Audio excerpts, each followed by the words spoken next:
It was a very dark time in Rangers Football Club's history, but this midweek in April, it's time to relive it. Welcome back to Fog Football, and today we've got a retrospective of every single Russell Martin League game, which there's not too many, let's be honest. There was 8 games in total. There was 6 defeats.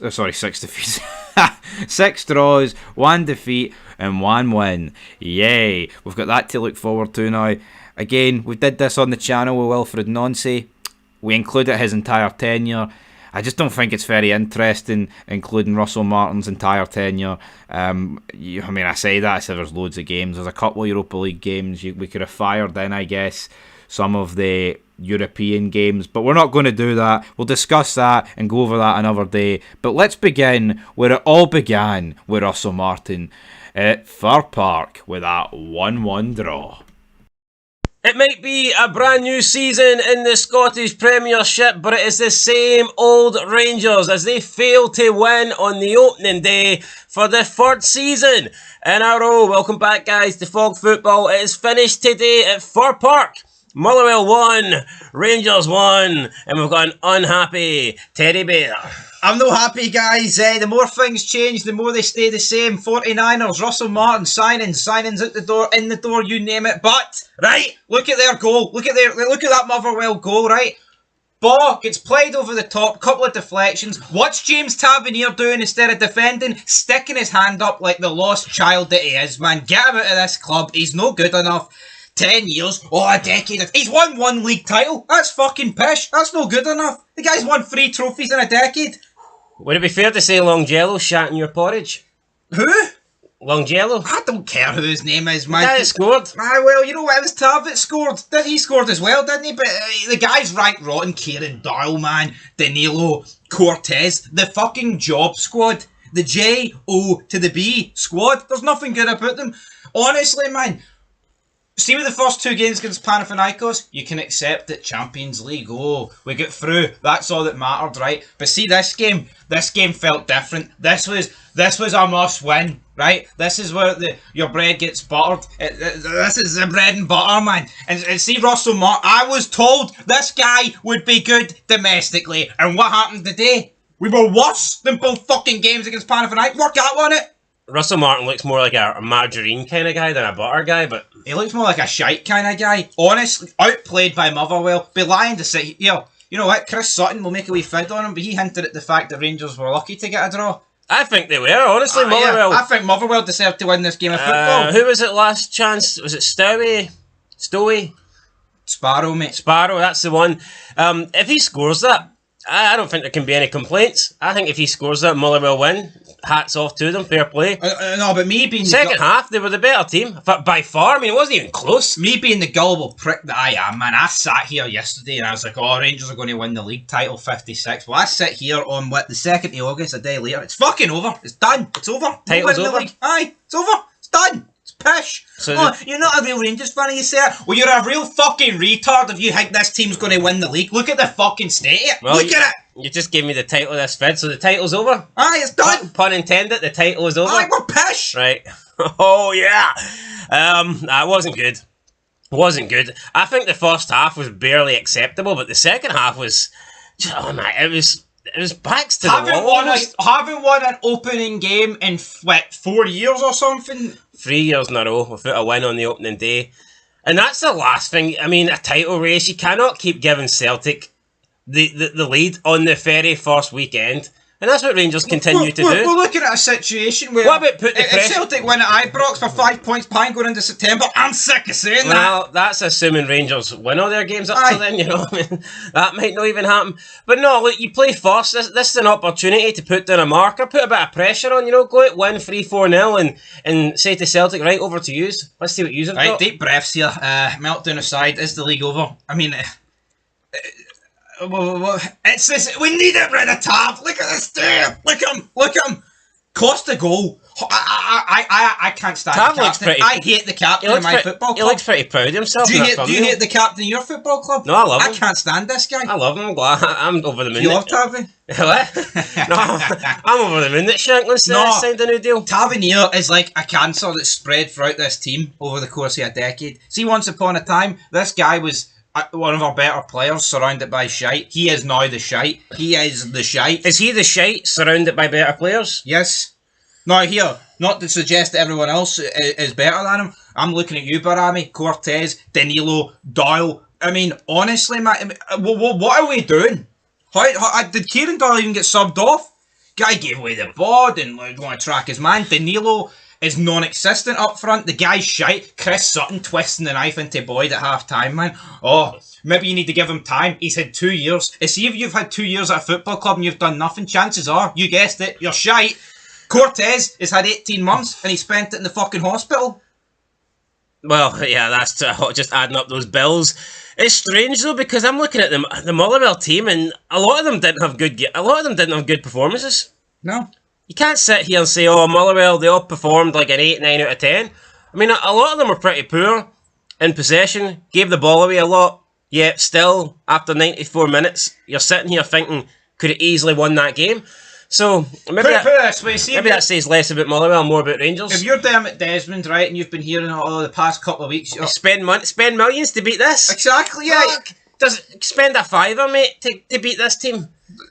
We're sitting there thinking, oh, we're talking about it during the game. Oh, Motherwell, they aren't starting Lennon Miller. Oh, that could come back to cost them. I did it? Imagine if they did. It probably would have been about 3-1. No, it's no good enough, man. Honestly, see, does it fucking surprise me that the clown that's managed the likes of MK Dons, Swansea and Southampton doesn't have what it takes to get over the line here? And I did say when he hob a couple of months ago, yeah, and see, I said we'd win the league. I did. I fucking own it. I'm not going to pretend I didn't. Well, all these other Rangers YouTubers claim they always go with Rangers, so why can't you? I still stand by Russell Martin. I think he'll be lifting the title come the end of the season. It's unacceptable. It's shite. Teething problems. Teething problems? Aye. It's rank rotten. Teething problems for toothless Rangers. No, let's face the facts, right? Let's look at the 3 competitive games, right? Against Panathinaikos, absolute shite till they went down to 10 men. Did they deserve to win any of them? Oh no, let's be real. Absolute shite till they went down to 10 men. Then we dominated 10 men. Who doesn't dominate 10 men? Yep. Right? Second game against Panathinaikos, shite, but drew 1 each. But again, it's away in Europe. You allow that. If you play shite and you get a result away in Europe, I think that's alright. This game, very mediocre in the first half, but took a 1-0 lead. You're thinking, right, the trend is with this shite group of card bastards is they play shite in the first half, but they get better in the second half. And what happened this time? They got worse. They actually got fucking worse. Diamonde ghosting again. I mean, look, see that midfield free? You've got Diamonde, who people are like, oh, he's like worth 12 million. Raskin, 25 million, who's probably the best player, right? And then Rothwell, oh, he's great. He won the league with Leeds last year. So you're looking at like a transfer value in the middle of the park, right? Potentially upwards of 40 million pounds, and they couldn't fucking get the job done against what? And Fadinger? I don't know. Rothwell just looks like another Kieran Dowell to me.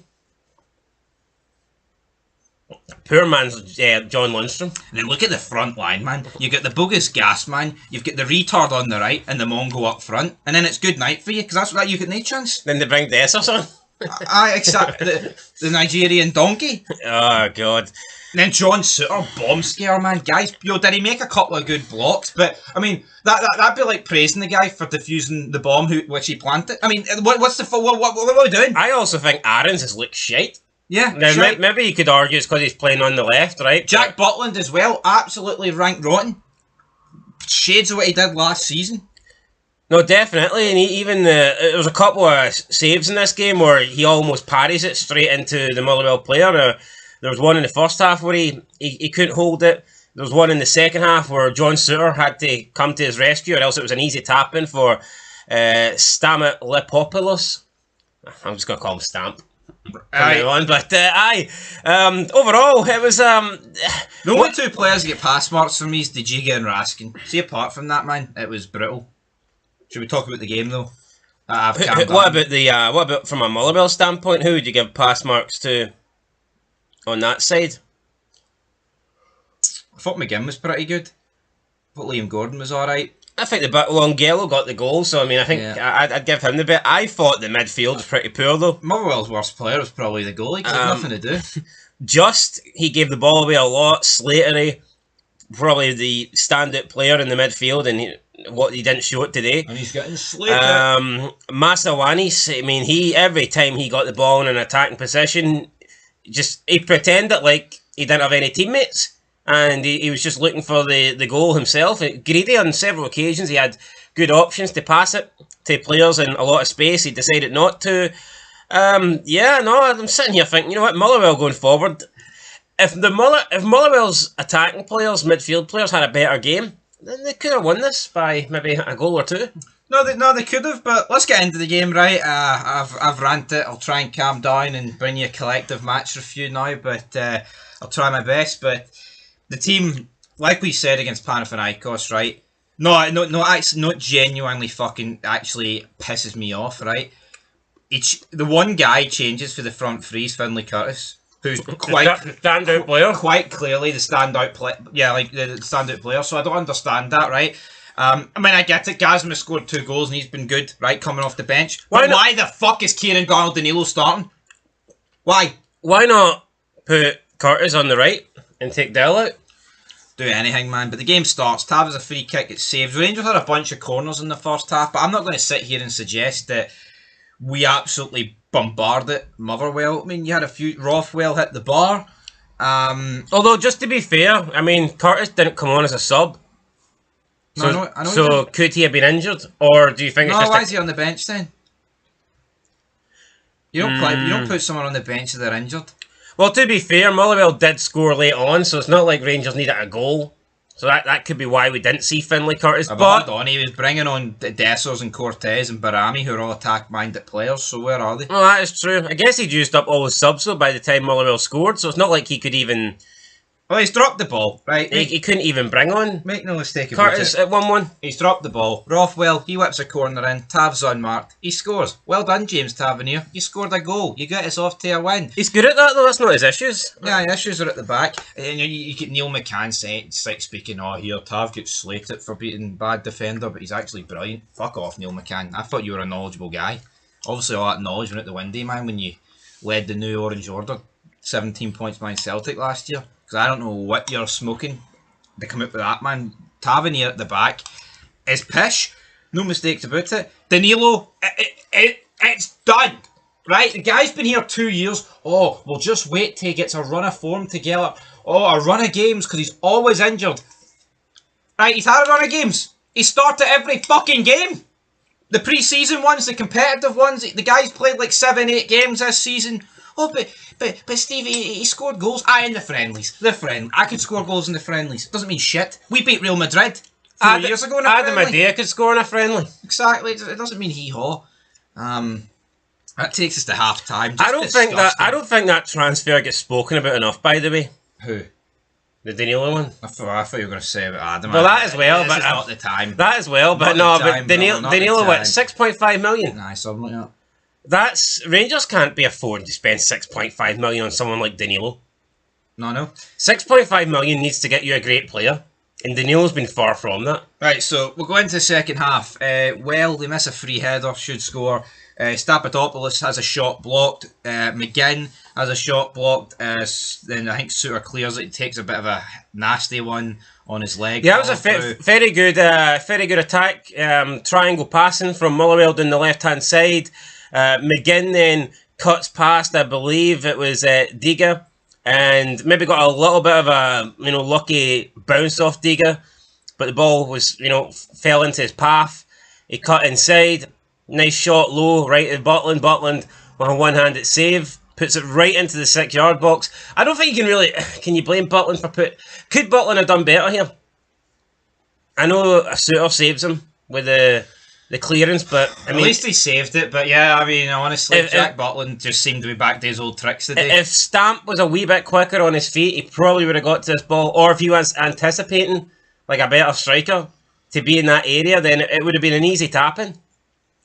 Yeah, but it was good for McGinn.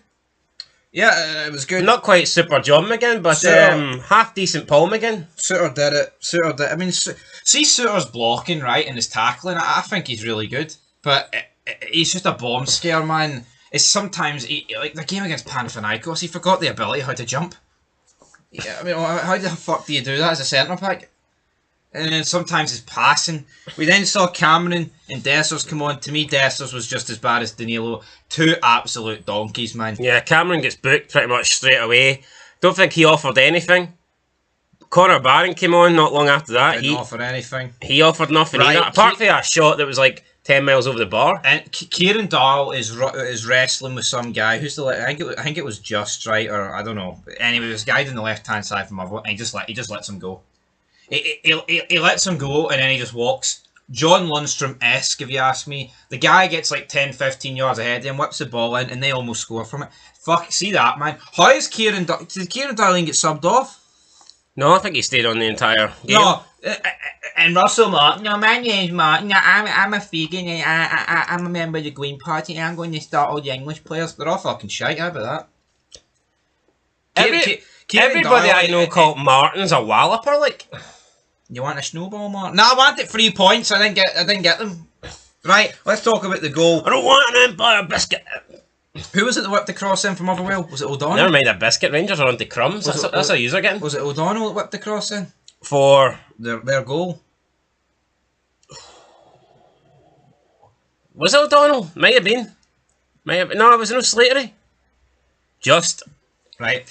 I see when this happened, man. I near jumped through the screen and battered Tav because no, it wasn't. Just was the guy that Just was the initial player that brought it down, and it was Longello with the. It was a right back. Strike. I think it was the right back or something. Someone at right whips it in. Anyway, right, it takes a deflection. Maybe not. I think it was O'Donnell. And Tav, being the absolute idiot that he is, well, he does it. He needs to get out of his game. Sticks his hand up, and see, because he's sticking his hand up, his reactions are delayed to get into what Michelangelo, what's his name? Longello. His actions are delayed, and he can't get in front of it, and it costs us. But he does. See this sticking the hand up pish, right? That's a pre-far thing. Yeah, no, back in the day that worked because you maybe even try and influence a decision. But see now, no. It doesn't matter if it's offside. VAR will catch it. So you taking yourself out the game, putting your hand up and delaying critical seconds that you could be reacting to trying to block. It's pointless. It's fucking pointless. It doesn't matter if you've got your hand up in there. It doesn't matter. It's irrelevant because if it's offside, it's going to be given offside. It's not like they're going to look. Oh, James has got his hand up. We'll just give it offside. It's not how it works. Yeah, now. But back in the day, a player putting their hand up might have influenced the decision. Yeah, but now it's been years. It's been years since Tav played in a game of football. Right, he needs to move on. This cost us here, and he does it every fucking time. When there's a pass or one of these offside things, man, a cross pass, shot, whatever, he sticks his hands up, last to react, he puts it in the back of the net, and they're worth the draw. They're worth more than that. Motherwell were good. You said with about 20 minutes to go, this game's going to end 1-1. Yep. And it did. And you know, it could end at 2-1 because they almost make it 2-1 with Sparrow. Sparrow just got brought on for Slatery, couple of minutes to go, and he had a great chance. A good save for Butland, to be fair. But you wonder, should Sparrow have done better here? Chance to win it. It would have been, obviously, great for him coming on, but nah, save for Butland. Ibrahim Said came on with about Saeed with about 10 minutes. I thought he offered nothing either, didn't really do anything. The attacking players from Motherwell weren't great. They weren't. Sums it up that a defender actually scored for them, but the two defenders scored, I guess. And that's it, guys. It's not like the attacking players for Rangers were good either. Let's put that out there. You know what? It's just soul destroying, right? That's the end of the game. What is there to say? We're recording this literally like 10 minutes after the game ended, right? Maybe I'm being reactionary, but I'm not. It's a game that we need it to win. Because now, let's say Celtic win all their games and we win our games, right? We beat them at Ibrox, we're a point ahead. Single solitary point. You know what I mean? When it could be 3. That's what we need to win a league title. See, dropping point. You know, it's all right. People say, "Oh, but there's going to be teething problems." We, on paper, right? Finances are fucking light years clear of Motherwell, right? Light years. Russell Martin, oh, he's a vegan. He does this, he does that. Oh, his style of play. See this? I mean, see the Motherwell manager, man. He looks like the bald fucking crater wrestler he used to get back in the day. That's what he looks like. A nobody. He looks like El Generico. How have we dropped points here, man? It's unacceptable. And see if I go on Twitter and I hear that prick Tavernier, I'm disappointed. It's supposed to be a rebuild. Get rid of him! Get him out! I believe I just seen a quote there. Oh, don't even let me. What, Martin said Rangers lucky to get a point? Martin, yeah. What did he say? He said, quote, lucky to get a point, nowhere near where we need it to be. Motherwell were braver and more aggressive than us. We got more than what we deserved. There will be people left behind. If they don't want to come, they don't want to come. I'm more angry than surprised. End of quote. So he's not surprised that they were shite, but he's angry. Yeah, and he says some people be left behind, so... Is he one of them? Is this just words, or are people actually going to get fucking dropped, man? Because see if we rock in on Tuesday night at Ibrox against Victoria Pleasant and Kieran Doyle and the Danilos are starting, man, I will lose the plot. See Mikey Moore, right? See him? He is topped up as a wonder kid. Can play anywhere across the front three. He should be in. Let's have a quick look at the stats then. So expected goals. Look at the state of that. Motherwell 2.21, Rangers 0.7. Shots 17 for Motherwell, 15 for Rangers. Shots on target 5 apiece. Shots in the box, Motherwell 14, Rangers 11. Hit the woodwork, Rangers 1, Motherwell 0. Total big chances. Now I don't know what the stats, I don't know what they determine a big chance, but total big chances, Motherwell 5, Rangers 1. That sounds about right, though. Motherwell had a bunch of opportunities, one-on-one with the goalie. Touches in the opposition box, 27 Motherwell, 42 Rangers. But, I mean, if you look at the stats that matter, shots inside the box, shots in general, expected goals, total big chances, Motherwell leading Rangers in them all. But see Motherwell having shots, right? That doesn't bother me. You want to know why? Because we were led to believe, right? Oh, Russell Martin, it's going to be end-to-end stuff, but because Rangers have got the quality, we should come out on top. We've been fucking destroyed in the opening game of the season against Motherwell. Well, make no mistake about it. That's destruction in my eyes, because they should have won. At no point were Rangers in control of this game and on top of Motherwell. Nah, didn't happen. At best for Rangers, there was periods of the game where we were playing a wee bit better and it was a bit even. But in that second half, Motherwell dominated the majority of it. Rangers did not dominate any period of this game. And that's the condemning thing, man. And you know what? It's crazy. Yeah, second half, Motherwell got better, Rangers got worse. If Panathinaikos don't go down to 10 men, fuck knows what's happening here. I mean, you think this meltdown's bad? What about Tuesday? What about the weekend? I mean, we should beat Dundee. Well, but if you don't beat Dundee, then it really could be Russell Martin out. But here, the complexion changes. It is as much outrage as there is right now. How much outrage would there be on the back of a 1-1 draw against Motherwell opening day of the season if Rangers were already knocked out the Champions League? Exactly. So, yeah. I mean, I'm not sitting here saying Russell Martin out because that's ridiculous, right? But the reality is he will not have long to fix this. Is his post-match reaction, is it more positive than what you've seen from like Clement? But it's just words. See that? But it's decent. Yeah, but he has come out and said they were lucky to get a point and that Motherwell were better. Normally Clement would come out with some bullshit and go, we should have won. Clement's a wanker, right? Make no mistake about it, right? Bald fucking fraud. But see Martin. See this whole talk about there's some players that don't like they want to be there. There'll be people left behind. Well, I want to see that in the next game. See that in the next game. Leave them behind. Well, no, it'll be interesting to see what happens in the next Rangers match. Who they line up with. If he's true to his word about what he's saying here, then there should be some big changes for Rangers' next game, which I believe is against Victoria Pleasant.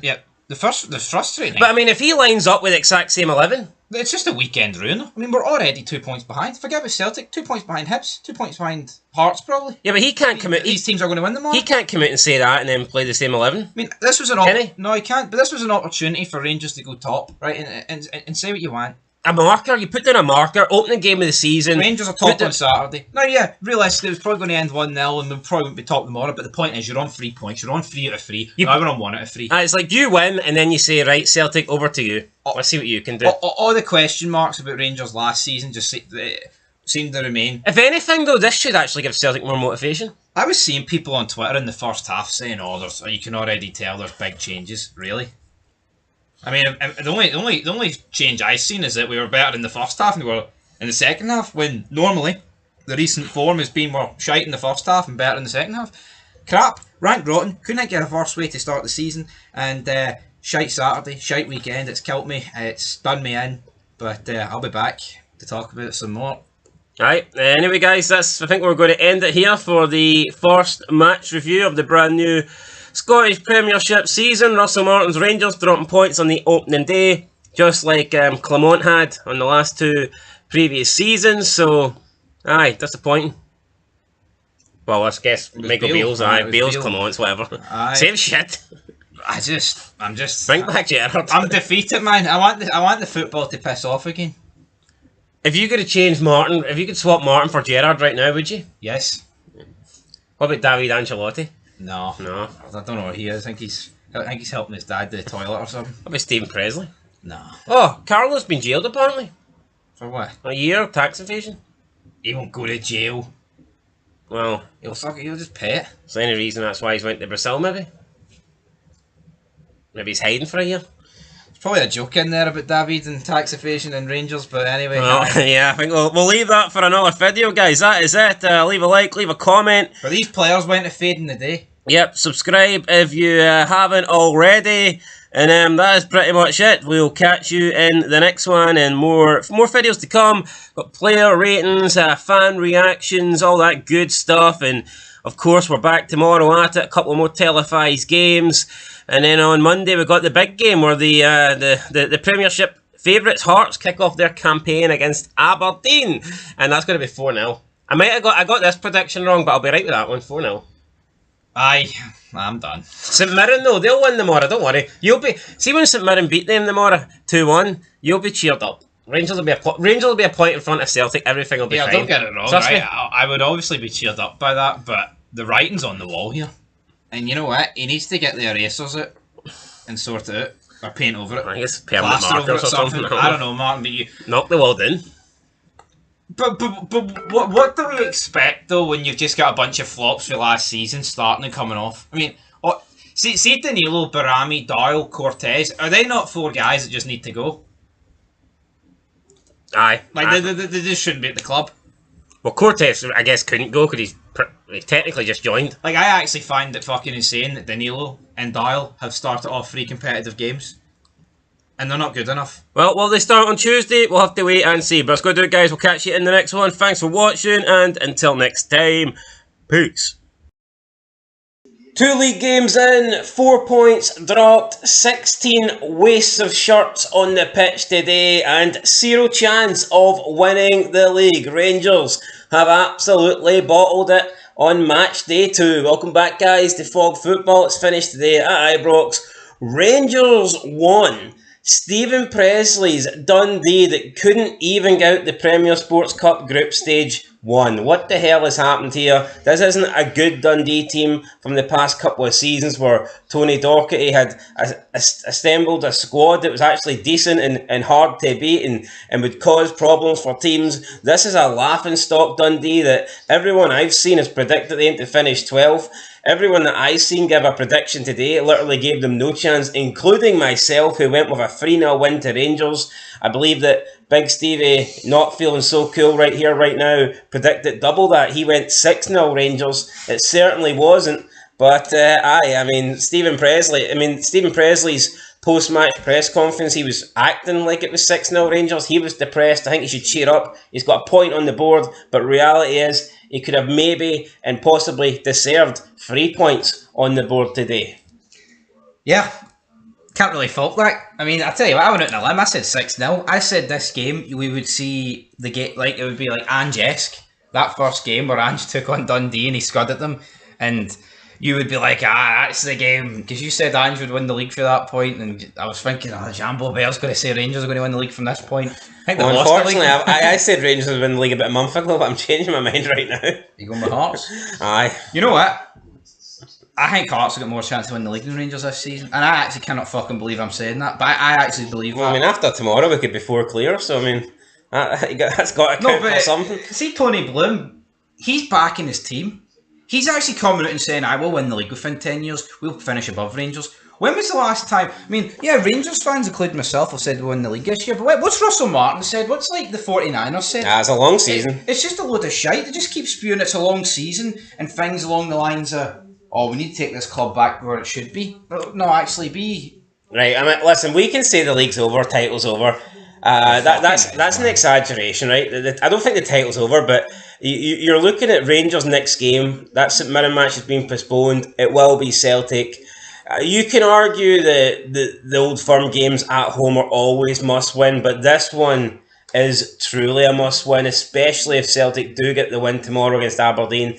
If Rangers... I said before this game, just imagine if Rangers don't beat Dundee, and I know you kind of laughed at that suggestion, but I was saying that... I'm not laughing now, are you? No, I was saying that Rangers' game against St Mirren being postponed and the match against Celtic, there's a possibility going into that international break, because I think they take like a 2-week break after the fourth game. There's a possibility that Celtic could be on 12 points, and if Rangers had a loss today and then lose to Celtic, they're not playing the St Mirren game. Yeah, they'd have a game in hand, but Rangers could have been on 1 point and be 11 behind Celtic. Now here, they didn't lose today, but they got a draw and it feels like a loss. So either way, they're on 2 points. If Celtic win their next couple of games, which I believe are against Aberdeen and Livingston, and I think you would fancy them to do it despite not looking great against St Mirren, Celtic could...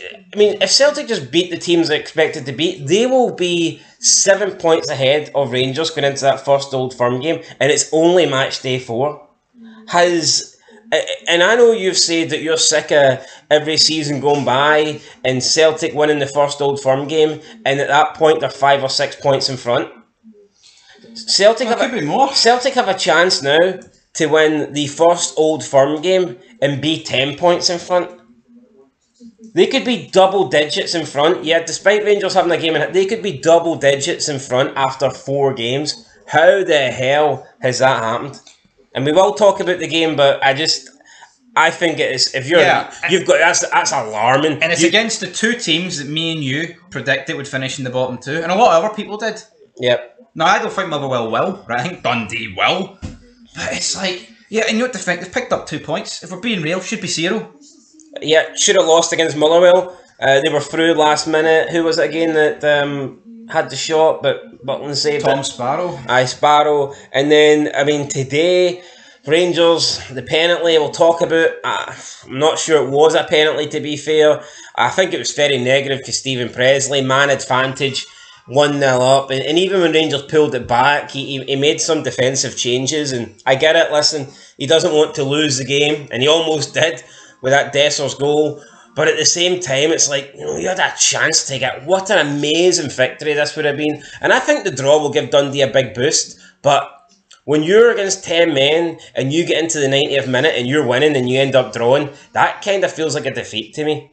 It's different if you're losing against Rangers or you're against 11 men at Ibrox and you get a draw, then that's a better draw. But this draw, to me, it doesn't feel good for Rangers, but at the same time, I don't think it necessarily feels good for Dundee, considering how late they lost the lead and the fact they had an extra man for the majority of the second half. Yeah, it doesn't matter what way you spin it, man. This is rank rotten. See, against Motherwell, you can say, well, you know what? Yeah, that's a lot of players we didn't want in there. This was the same 11 that beat Victoria Pilsen. Yeah, now, will Russell Martin come out and bury this team? Because he sounded like he was joking there in that wee interview. He's like, oh, it's a long season. See that? It's a long... Yeah, it will be a long season watching this. Yeah, but what can he do? Can he keep throwing players under the bus? Because he wasn't afraid to call them out against Motherwell. And then he made the changes, so that worked. But the changes that worked on Wednesday night, because the changes worked, then he kept the same team, and now that same team hasn't worked. So I don't think every 2 or 3 games he can keep bashing 4 or 5 players, because after 6 games you're going to end up bashing the entire squad.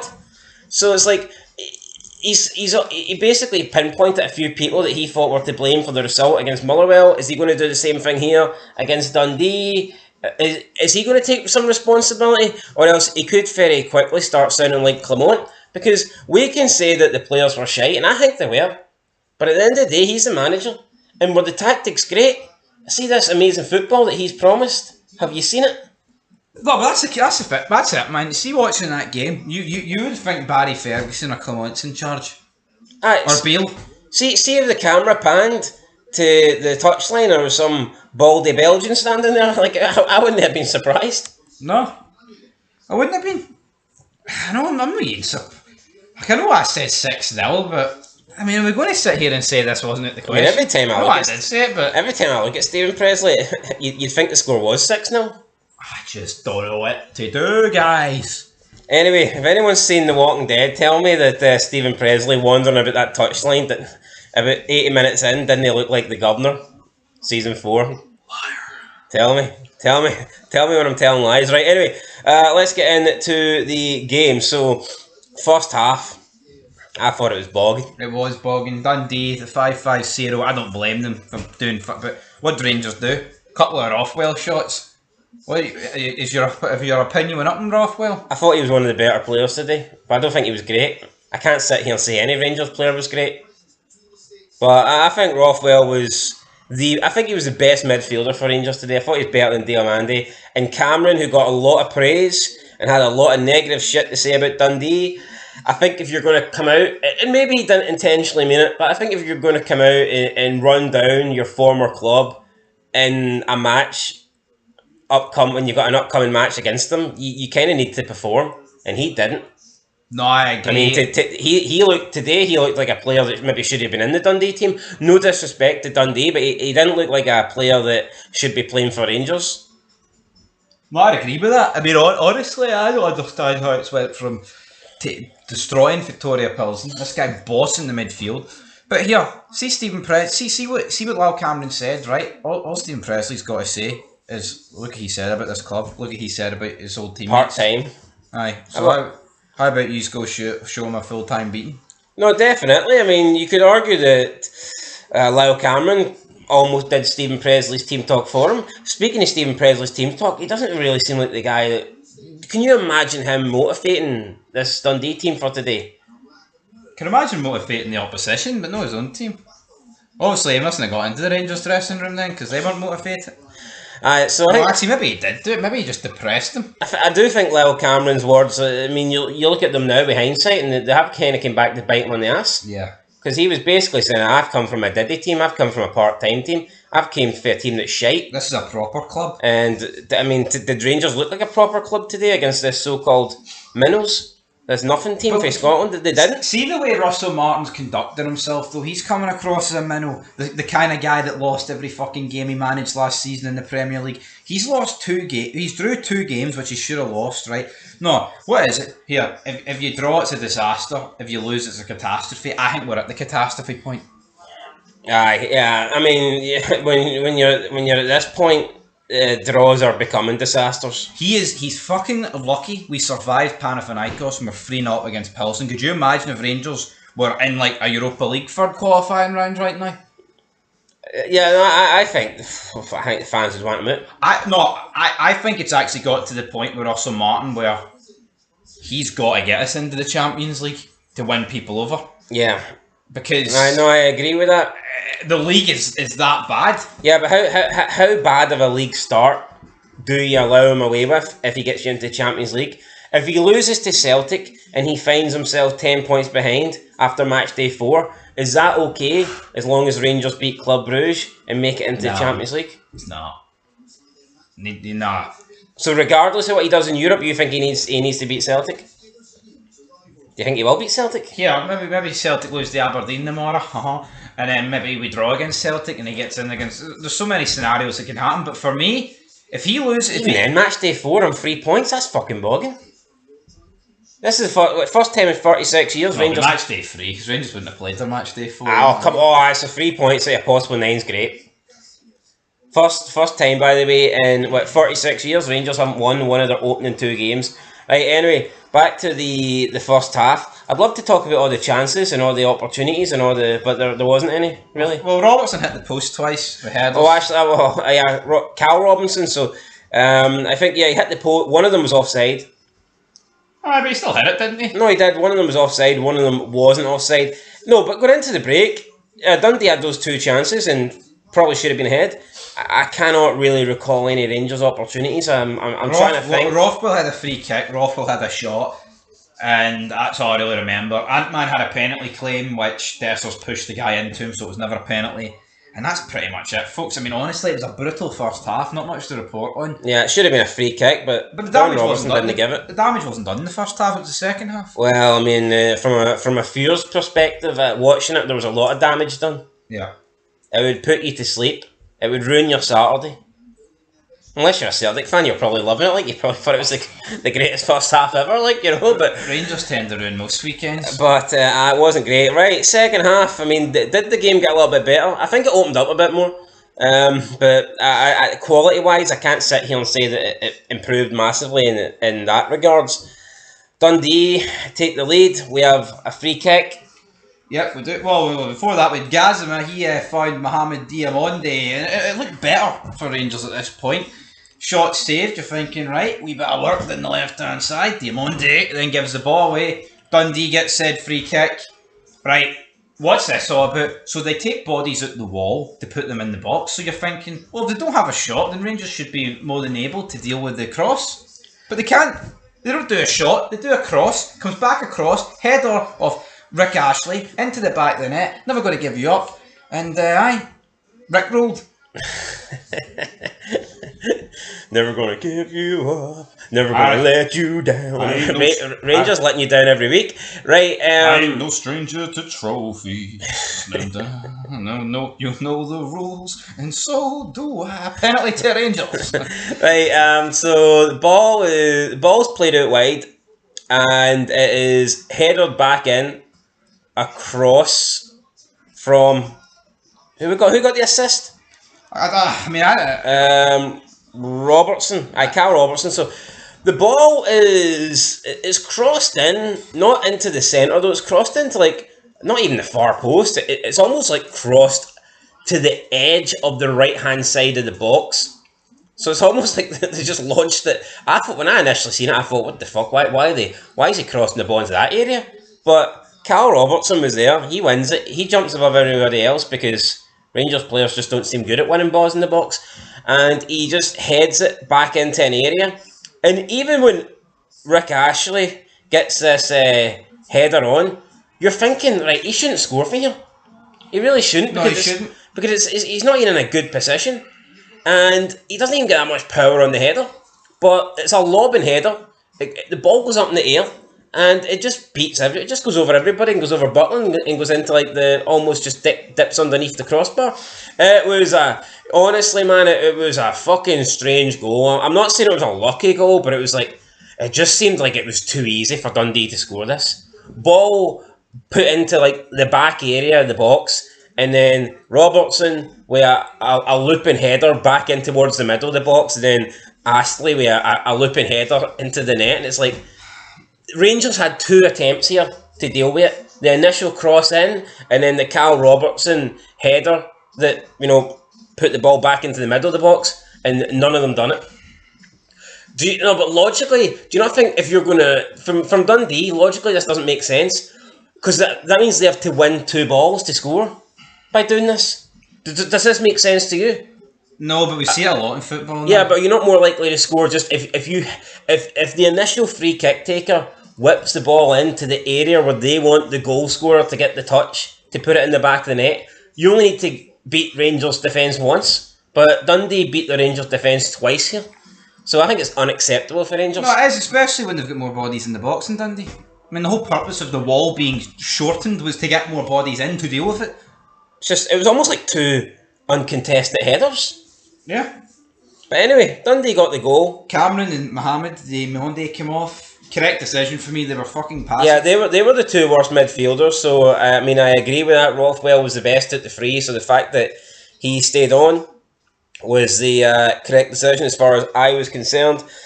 But I mean, come on, Dow, is that the best option? I'm not convinced what Russell Martin's. You can sit here and you can say that, oh well, he's not got that many options. He's still trying to bring players in. Mikey Moore's not fit yet. The other guy, Asgard, he's not ready yet. Is that really... Rangers are 1-0 down at Ibrox. I get bringing on Raskin, no one's going to complain about that. But Kieran Dowell, is he the guy most likely to get you back into this game? I'm not convinced. No, it's an absolute... Are you telling me that he is the second best player you've got on this bench Let me look at the to get bench. you into the game? No, what about Curtis, who was getting a lot of praise? It's because Doyle's his wee English, mate. Oh, I've put him in the leadership structure. Kieran Doyle is ranked rotten, right? Nothing is going to change my opinion of that. The guy should be nowhere near the fucking team. But look at the state of the bench, man. Cortez, Doyle, Danilo. I mean, fucking Barami didn't even make the bench. Maybe he'll be away. But again, now Fernandez is going to get flung into the deep end. Sink or swim against Celtic. Time for Tilo Asgard to come back. But what did you think? I just thought it was strange when I seen Dowell come on. Now, I get it, his options aren't great, but I would go with Finlay Curtis a goal down with about 45 minutes to try and, not save your job, but maybe save your season. To me, bringing on Kieran Dowell, it's not... He's crap, man. Kieran Doyle offers nothing. He's got no pace. He's got no end product. He just he doesn't track back. He's not good marking. He's just shit at everything. Did Giga get sent off? Any complaints about this? No, not for me. I thought it was so weird though. It just happened so nonchalantly, and he just walks down the tunnel. What the fuck? What happened? Yeah, didn't even wait on the VAR. Yeah, he just fucked off. He was like, I'm done with this shit. I'm away. I can't say I blame him, but let's not pretend, right? If De Giga stays on the pitch, Rangers win this game. No, I don't think so, because, I mean, you could argue Rangers look more threatening with 10 men. I think Dundee... Albeit Dundee sat back a bit more, so... Dundee will just be a bit disappointed, because they should be winning. Yeah, so it was Wesley, I believe he's the one that plays through Robertson. Finlay Robertson just runs onto... And it's a good run into it. I mean, he times it correctly, the pass is good, and he just runs through the middle of the Rangers defence, and before you know it, he's through on goal. And Diga, does he have other options here? Could he track him back further? He didn't mean it.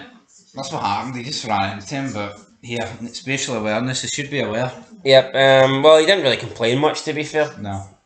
He kind of just walked off down the tunnel and accepted it. So he gets sent off 59 minutes in at the hour mark. At this point, no looking good for Rangers. We have a couple more subs then from Russell Martin. He brings on Danilo for Aarons and he brings on Tavernier for Rothwell. Not sure Rothwell should have been taken off. I think he was one of Rangers' better players today. As for Aarons, he's not doing much for me. I don't think he should be starting ahead of Tav. I mean, say what you want about Tav. I think he should be starting ahead of Tav, but they're both shit, so... Well, to me, Tav's more likely to get you a goal. And not just from the penalty spot. Yeah, but why not play Tav? Yeah, but I'm just saying, like, I think Rangers, if you need... And I know he didn't deliver today, he scored the penalty, but like I just think, like, if you need a goal in this situation, who's more likely to get you? Tav and Aarons, or Tav or Aarons. Now, people will say Tavernier's shite defensively. I think everyone would agree with that. But from what we've seen with Aarons, doesn't look great defensively either. Was the whole point of replacing Tav to get someone in at right back who can defend and stop conceding goals? Yeah. And track back and actually mark men? And when you look at it, I think Tavernier actually made a couple of decent interceptions when he came on. He broke down a couple of crosses for Dundee, a couple of attacks for Dundee. Actually, Tav, I thought defensively Tav was alright today. I want Tav out the team, but you'd be brain dead to think taking him out the team is just going to drastically fix things. No, but I do believe he's a scapegoat. I think Rangers are shite with or without him. Aye. So I mean, it's not like you take Tav out and then all of a sudden Rangers start winning every game 3-4-0 and look amazing. That's not the case. Right, so yeah, those two changes were made. Then what happened? What happened? Well, John Sewer here, the header saved. Nico Raskin made a great recovery. Very lame header, by the way. It was like no power in it. It was shite. It's never gonna. Right, Raskin, great recovery. You liked this. It was that good. You told me to put it down on my sticky notes. Put it. Well, I mean, it was good. Come on. I think it was Dre Wright who he tracked back and won the ball. Dre Wright, who I thought was very good, and we'll talk about the player ratings, but he did concede the penalty. However, was it a penalty? I don't know. I don't think so. Anyway, Dundee made they made one change. They brought on Yogain for Wesley, and I thought this guy done good, holding up the ball, very isolated. Although Dundee, to be fair to them, when they did get possession, they were committing bodies forward. When they did get out from the back, no, they weren't. They didn't have the ball that much, but when they did get it, they were committing people forward. And I think they should, because they demand advantage. May as well try and take advantage of it. So I thought Yogain came on. He did alright. Then Curtis, Martin makes his last change, 77 minute. Finlay Curtis finally comes on for EFD. I mean, a bit too late into them. I mean, 13 minutes to go. Why not bring him on early? They're switching formations. It's 3-2-3, and it's not 3-2-3. It was like 3-2-4 at some points. 3-4-2. Just a mess, man. And then Ant-Man had a shot saved. I thought in the second half, Ant-Man at least showed something. Dessers, I actually can't stand Dessers' attitude, man. He just flaps about like a fish. And then Danilo, what does he bring to the table, man? Absolutely rank rotten. Gazma wins the penalty. For me, it's not a penalty. I know they gave it, and Michael Stewart was greeting about it. I mean, I understand from a point of view though, like if De Jager gets sent off for like an accidental one, then why isn't this a penalty? I understand that logic, but I think this is just fucking very soft. No, I agree. I just don't. But anyway, Rangers score it, and then you're thinking, right, let's get the winner here. Gazma has a shot saved. Then I don't even know who played the ball through the middle. Was it Raskin? It might have been. It falls to Cyril Dessers. He makes it 2-1, and he's offside. This Cyril Dessers bloody good penalty, by the way, by Tav. No, it was, but this is the banker. See Cyril Dessers being half a yard offside and scoring. This happens every game. This is him down to a T. Yeah, I mean, he was offside when the initial ball came forward, and I think he was still marginally offside when I know it pisses me off. The second touch happened. He's so clearly offside. He still ran away like a mongoloid and celebrated. Yeah, I think he should have been a bit concealed in it. And I know he's just scored a winner, right? He scored a winner against the team that's going to finish bottom, and we've been fucking ranked rotten. Should he really be doing jumping jacks anyway? I know, but it's not a winner if you're offside. Exactly, so he should. Anyway, man, I'm defeated, man. What was it to say? I was more pissed off last week, but this week, what is going on? Yeah, no, definitely. So, trying to take the positives. Take what positives? Right. So then we have a ball launched in, and I think it's Dessers and Robertson that are going for it, and it ends in it's a collision. Referee gives a free kick to Dundee, but I guess Rangers want that penalty. They did. It was never a penalty, man. Let's just face facts. Yeah, pretty much. And then we've got a bit of time wasting, and pretty much that was it. Ball was launched up. Referee blew for full time. At the end of the match, we had Dessers not happy. He was arguing with the referee, arguing with Don Robertson, shouting, getting in his face, pointing towards the box. I'm not sure if he was either talking about his offside goal or whether he was talking about the foul. Maybe he wanted a second penalty for that, but Dundee, in my opinion, would have been absolutely robbed today if Rangers were given a second late penalty. I think a point's bad enough for Dundee. None. It would have been extremely unfair. Yeah, listen, that was it, full time. In terms of stats, I mean, Rangers did dominate the game, 75% possession, 20 shots to 7, 5 shots on target to 20 from Dundee, touches in the opposition box, 46 for Rangers, 11 for Dundee, 7 corners to 4 in favour of Rangers. So, look, Rangers had more chances, but that's a given. You're at home here against the worst team in the league.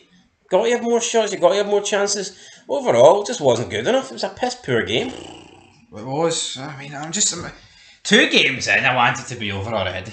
I don't see how this gets salvaged. I don't. It's over. No, it's not looking good now. Can we get some reaction from Russell Martin? That's what we want to know, but we've got a bit of reaction here from Stephen Presley. So, what did he have to say after the game? He told BBC Scotland, quote, "I asked all the players to show courage and belief to get a result here, and they showed that in abundance. I said to them in the dressing room, I could cry for them today because they left every last ounce out there on the pitch. I'm hugely proud of the preface, but it's still only 1 point, and you can get relegated on 1 point." We were a big threat on set plays today. We caused them problems. There were a number of really positive aspects from that game. Today I saw further improvements. We'll work again tirelessly before the Kilmarnock game.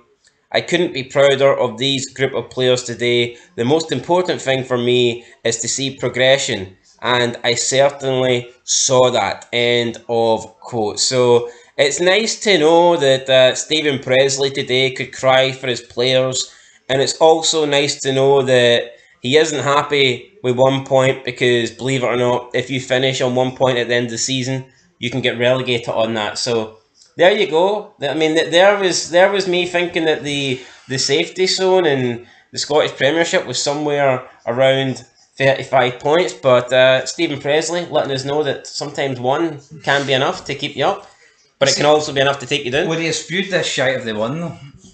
Well, 3 points might get you relegated coming into the season. What a madman. Rock bottom, folks. Right. I have nothing good to say. Not Stephen Presley, Russell Martin. I can't find anything he said. Fuck him, to be honest. How about that? Where's his interview? I can't find it. Can you find it? Can you find 3 points while you're Well, at it? I can't find an extra 2 points for you, but you know what? I can't get Russell Martin's comments, but we'll just take Ian McCall's comments. Why not? He says, former Rangers midfielder, quote, Rangers kept moving forward and moving forward. In terms of the positives, I'm not sure. Rothwell did well driving with the ball.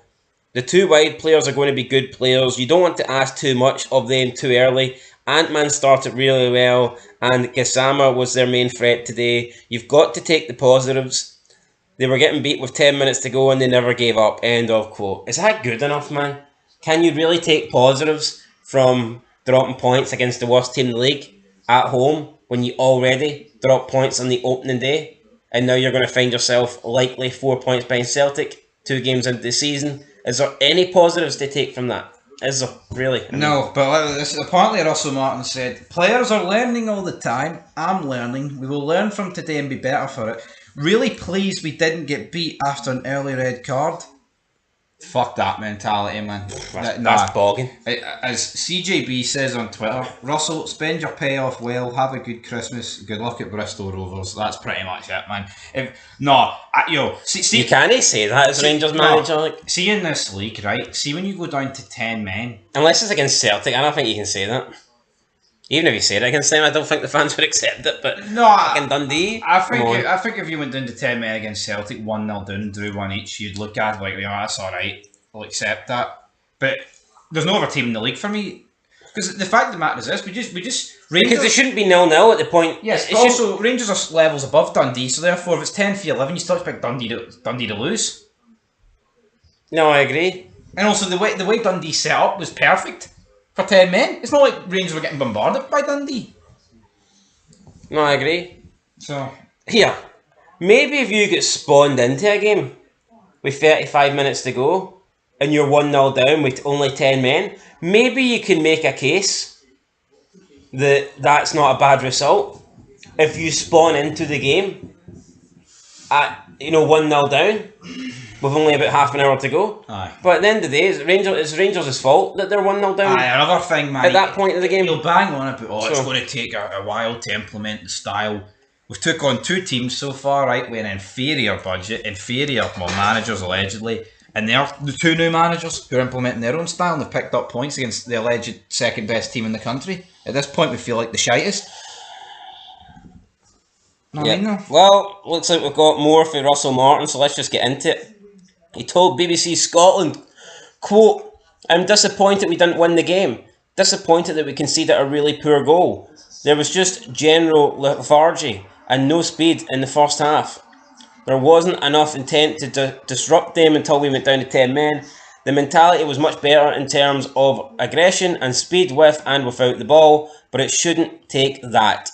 I'm pleased with the response of the team when we went down to 10 men and we could have won the game in the end, but the mentality has to come from the very first kick of the match. In hindsight, I should have made some changes to inject that energy in the team, but I explained my decision before the game and maybe I could have changed that now the game is finished. We're learning about the group all the time, so that's a lesson learned today. We have to make sure that aggression is there all the time. The fans have lacked the success they want for quite some time, so I understand the frustration. I didn't get too high on Tuesday, so we're not going to get too low today. We're going to give the fans something to cheer about, and we will get better and better. We didn't lose today, and we will improve. It'll just take some time. Nico Raskin was great when he came on. He tackled more than the whole team. We need to attack everything. It took us too long to attack the game tonight. End of quote. So, that's not really... That's not a good enough excuse. I didn't celebrate the 3-0 win in the Champions League, so therefore I'm not going to be too negative about the 1-1 draw against shitey Dundee at Ibrox in the league. No, honestly, man, this guy, these sort of comments, just, you know what? I didn't want Barry Ferguson, right? But Barry Ferguson wouldn't come out with comments like this.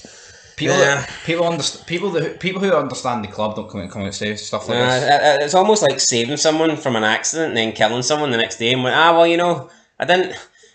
saved him, so you can't really punish me for it. It doesn't really work like that, See the amount. It's isolated games. See the amount of people, right, that would trade having 6 points out of 6 in the league if it meant we were already at the Champions League and in the Europa League.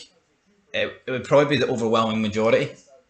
I'd say so. So this whole dependence on Champions League, it will be great if we get in it, but let's say we get in the Champions League. Although take on PSG, what's going to happen? With the fixture list that Rangers have been given, is it not fair to assume that fans would have been hoping for 6 points and to still be in the Champions League? Of course. People are saying this is the easiest run of games we've had. You've got Dundee and Motherwell, right? The St Mirren game's postponed. You've got Celtic at home. Yep. And then the games after are pretty easy as well. So it's rock bottom, man. The league's over. It is. It's done. Is that it? I can be the title of this video. It's over. Yeah. It's over? The league is over? Yeah.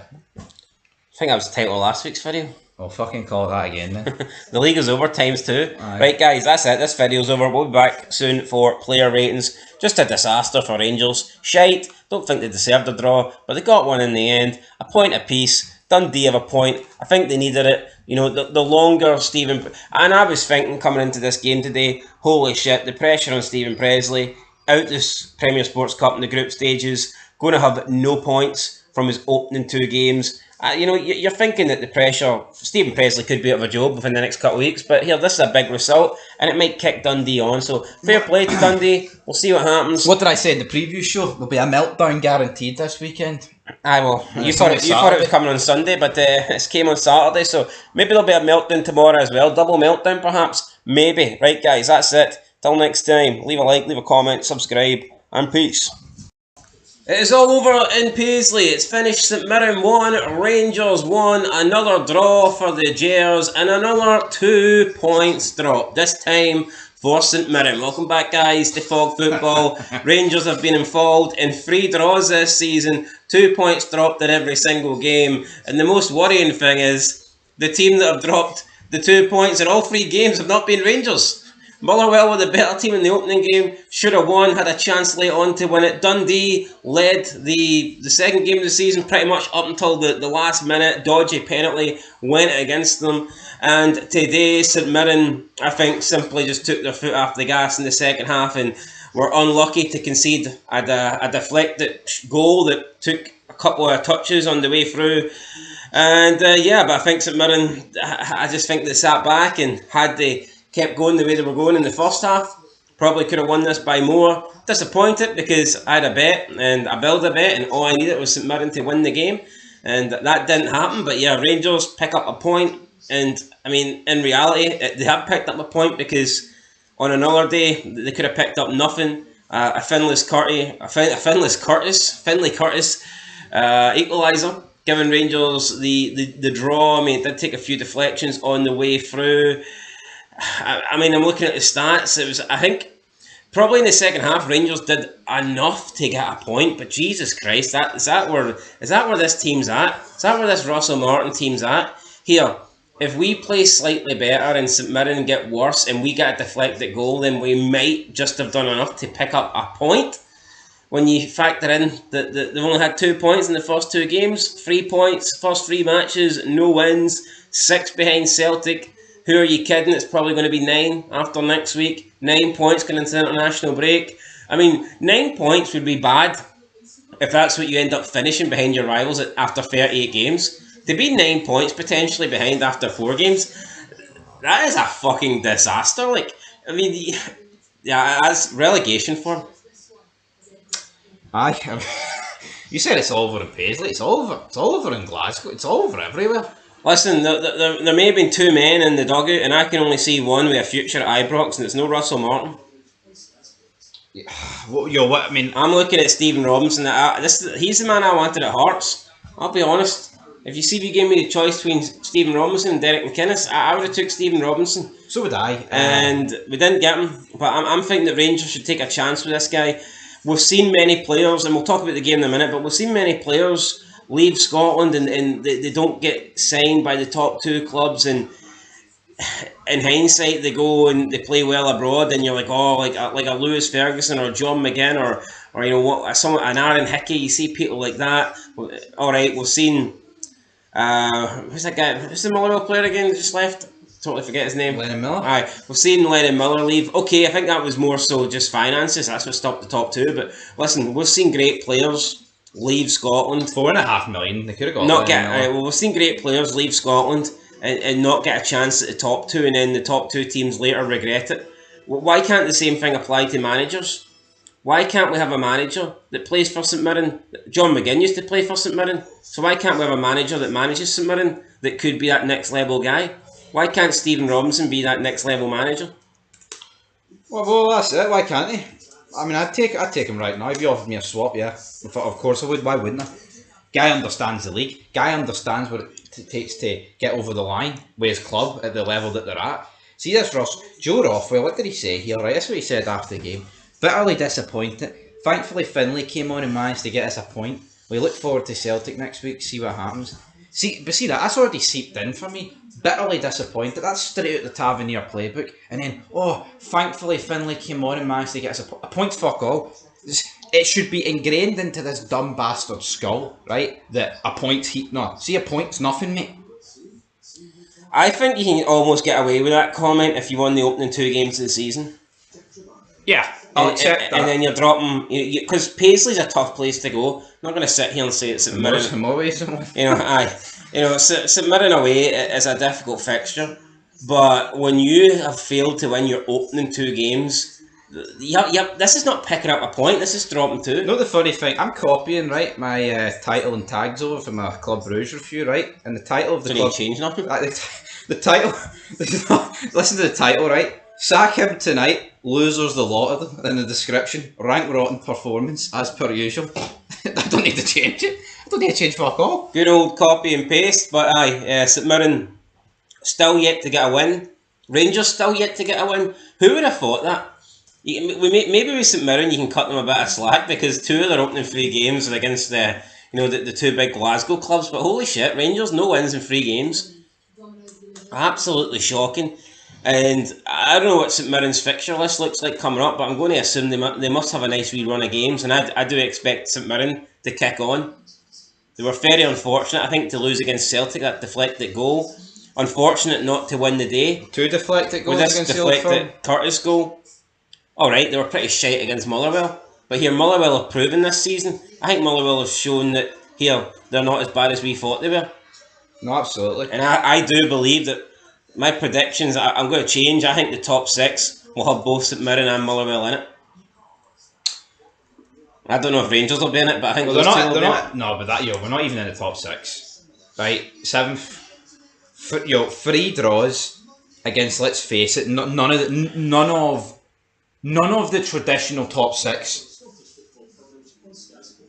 I know St Mirren, you could kind of say they are, but for me it's Dundee United, right? Dundee United, Hearts, Hibs, Aberdeen and Celtic, obviously, and haven't even played one of them. Two of the easiest games at home, even though I know Motherwell was away, but fuck, I don't give a shit about that. Fuck, it was away, man. Borough Park should still be winning, right? The easiest game in the league at home, and then Motherwell and St Mirren. Oh, here he is. Here's this bastard on the screen right now. I'm going to pause him while we talk here. You pause him, and we'll hear later on what Russell Martin has to say. But Should we get into the game? Have you got your notes? Or I've got my notes, right, but like I said in my review, see this Fegan fraud? He deserves a plate of shite mince forced down his throat, man. Well, I mean, let's have a quick look at the stats first before we actually talk about the game. So, possession, Rangers had 71% to St Mirren's 29%, but honestly, I couldn't give a shit about possession. I think it's one of the most pointless stats out there because, like, St Mirren would have been happy to give up Rangers that. They would have been happy to give Rangers that amount of possession, especially when they do nothing with it for the majority of the time. So, honestly, who gives a shit? Nobody cares. You'll happily give up possession if the team is going to do nothing with the ball. And they did nothing with the ball. So I don't really look how aimless and hopeless the first half was for Rangers, man. Side to side, brutal football. We may as well get into the game, right? Well, it's 13 shots apiece, so both teams having 13 shots. 4 on target for St Mirren, 6 on target for Rangers. Touches in the opposition box, 29 for St Mirren, 30 for Rangers. Goalkeeper saves, 5-3 for St Mirren, and it was 6 corners apiece. I mean, just looking at that, I mean, it was pretty much an even game, wasn't it? Like, I mean, I think a point apiece is probably a fair result based on what we've seen. I don't think it's a fair result. You want to know why? St Mirren deserved to win because you can't keep setting up the way Russell. Yeah, but they got to. I think they were too negative in the second half, and that will come back to haunt. I think Stephen Robinson, to me, he gave Rangers too much respect. I think sitting back should have put the sword. St Mirren was a superior team in the first half, and they started the second half better initially. But the longer the match went on, they just seemed to sit back more. They got deeper and deeper. And then I almost feel like as soon as Rangers got the equaliser, St Mirren were just settling for a point. Yeah, no, I understand, right, from point of view. You're against an alleged good team, right? Alleged brother, because they're not that good, but it's just like a natural mindset. Like, I touched on it yesterday with Celtic Livy. It's like, there's a reason why Almaty rock up to Parkhead and play with a lot more fight and like freedom, so to speak, than what like Livy do. Livy just consigned themselves, and a lot of teams are like that. And it's the same with St Mirren. Yeah, they were on the front foot against Rangers, but once Rangers scored the goal, you're absolutely right. It's almost like St Mirren lacked the belief they could get the job done when they are more than good enough to get the job done, because Rangers are pish. Yeah, listen, I mean, we can agree to disagree. I think St Mirren threw it away. You know, I can agree with that. I mean, I'm just fuming here. I don't really want to give this Rangers team credit for anything and pretend they deserved it. But if we look at the stats, I think if you look at the last half an hour of the game, I just don't think St Mirren were good enough. Who had the better chances, if we're being honest? Like that Gogic's head getting tipped over the header, getting tipped over the top is the best chance, I'd say, apart from the Rangers' goal. No, I think overall I'd say St Mirren were the better team. I just think towards the last half an hour they sat too deep and just looked too negative, in my opinion, against a poor Rangers side. I mean, if this is a great Rangers team of the past and you got the lead, totally accept that. You're at home, doesn't matter. Sit back. This team's got the players. This team's got quality to punish us. I think St Mirren, the way they were playing, should have went. I think St Mirren should have been pushing to get the second goal.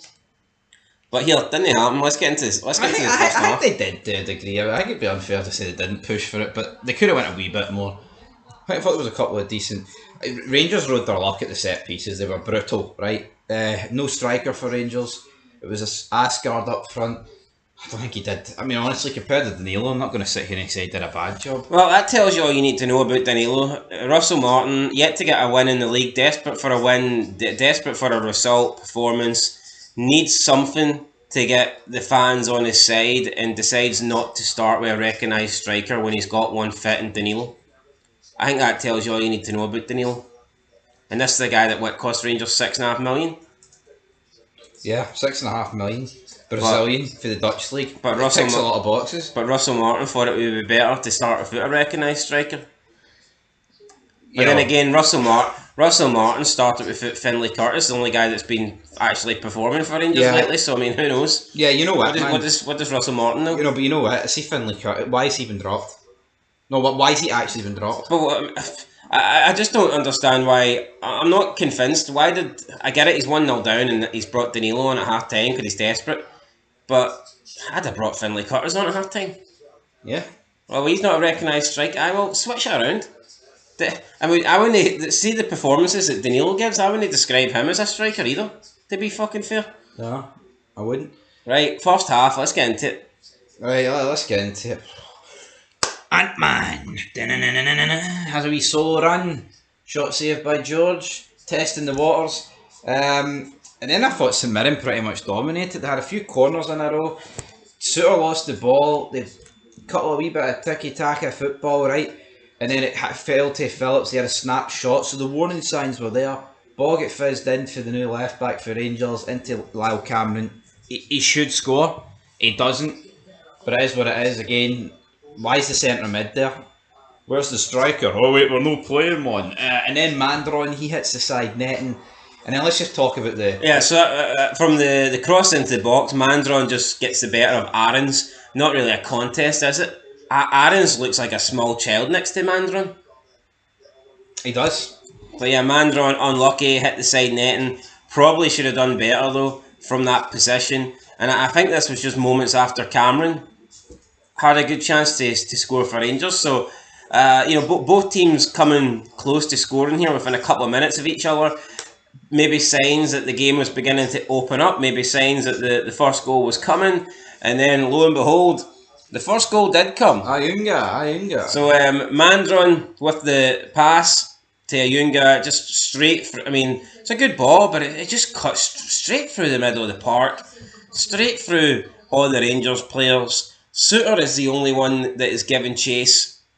And Ayunga takes a nice wee touch, moves the ball out to the right, takes it away from Suter, doesn't give Suter a chance to close him down or try and get a block on. It opens up Ayunga to have a strike, and he puts it past Butland. Butland was rushing out, tried to close down the angle, tried to close down the space, but it was a good finish for Ayunga. Gave St Mirren the lead 32 minutes in. Pass was good for Mandron. Strike was good for Ayunga. 1-0 St Mirren.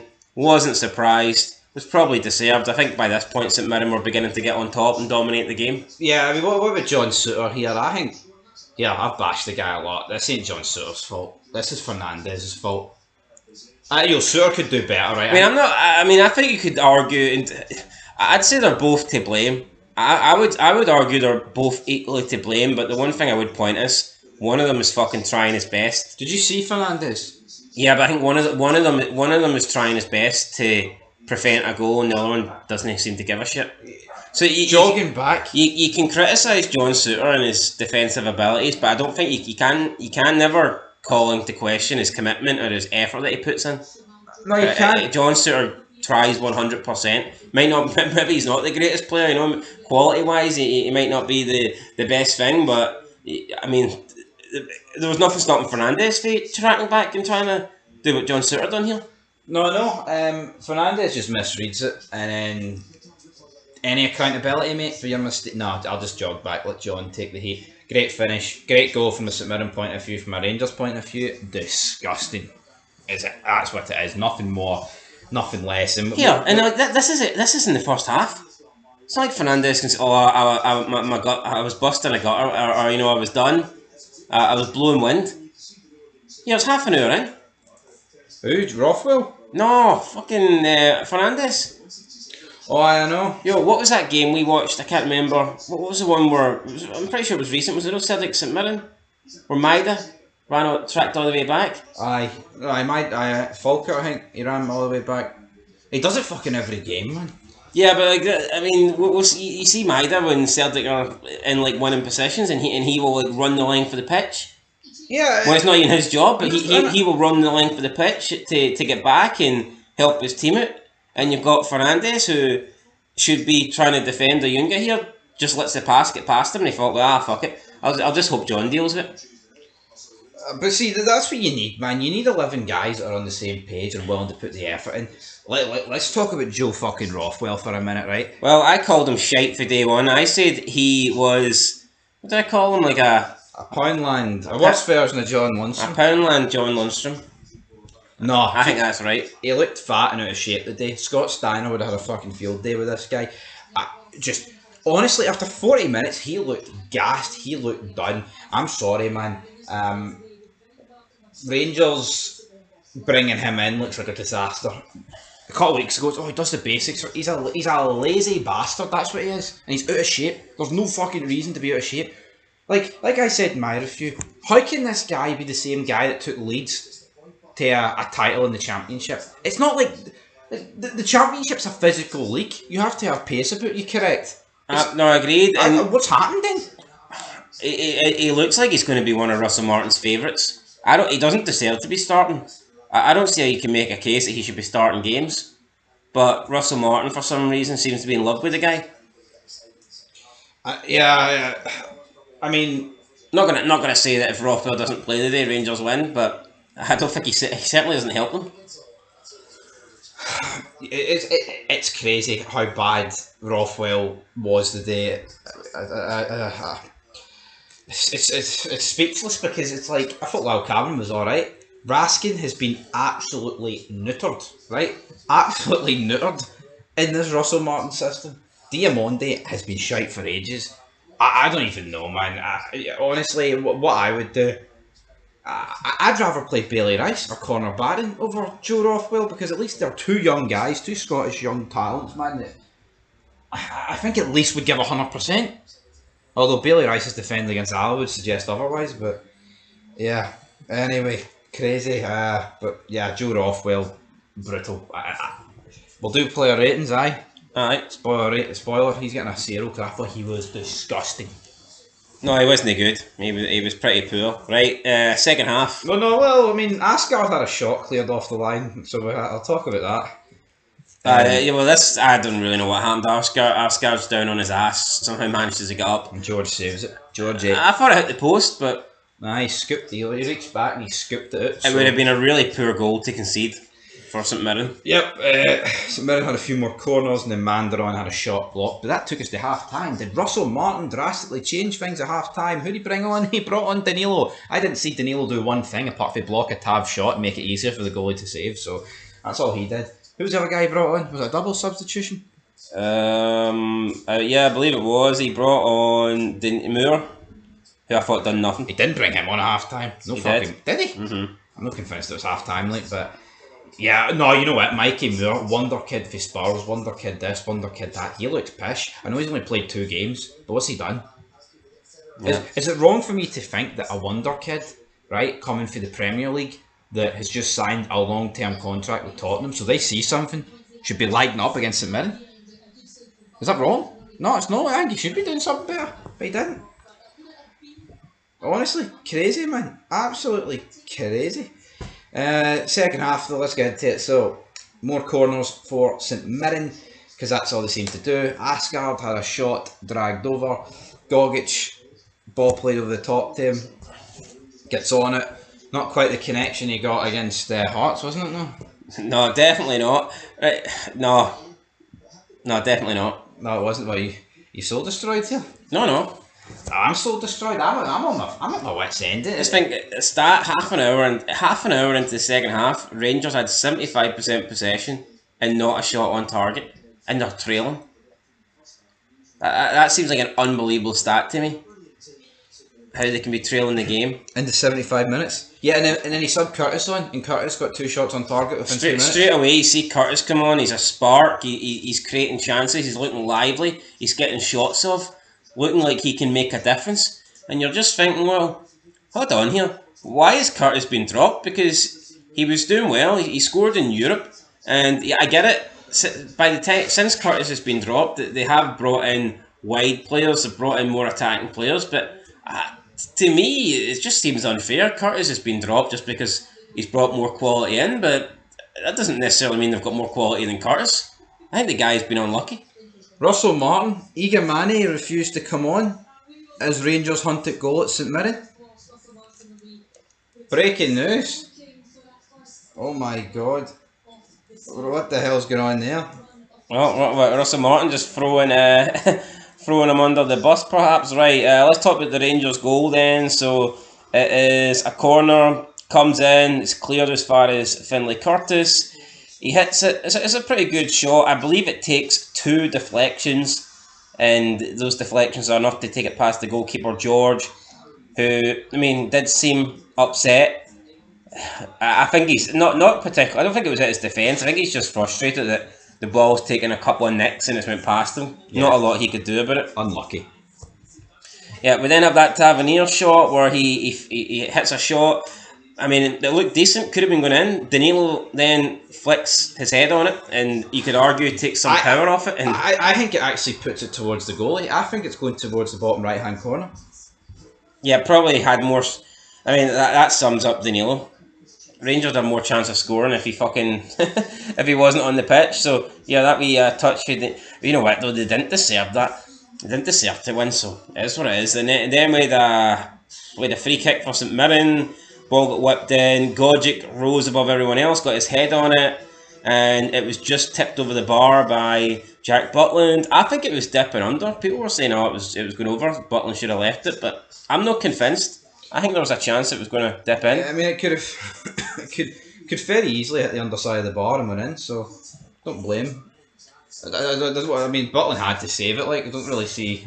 Yeah, I'm not saying McCann's having a go at him, but I mean, you have to tip it over. And that was it, really. Adubu made a run forward, got into a good area, and then just put the ball out for a goal kick.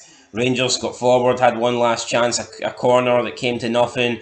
It was cleared, and then referee blew the whistle.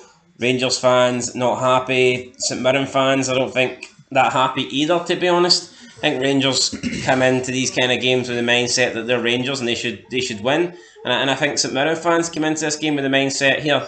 Rangers have been shite lately, and we probably could be good enough to beat them. So I don't think it's a good draw for anyone. I mean, no, but it's a much better draw for St Mirren. I think they threw it away. I don't know. Yeah, but no, St Mirren fans aren't going to be fucking raging tonight like I am. You know what I mean? I'm not convinced. I think from what they've seen after the first hour, that they probably went, hold on, we've been the better side here. We look like the superior team. I think they'll be disappointed that by the end of the game they were, I'm not going to say hanging on but they kind of did look like they'd accepted a draw. But it is what it is.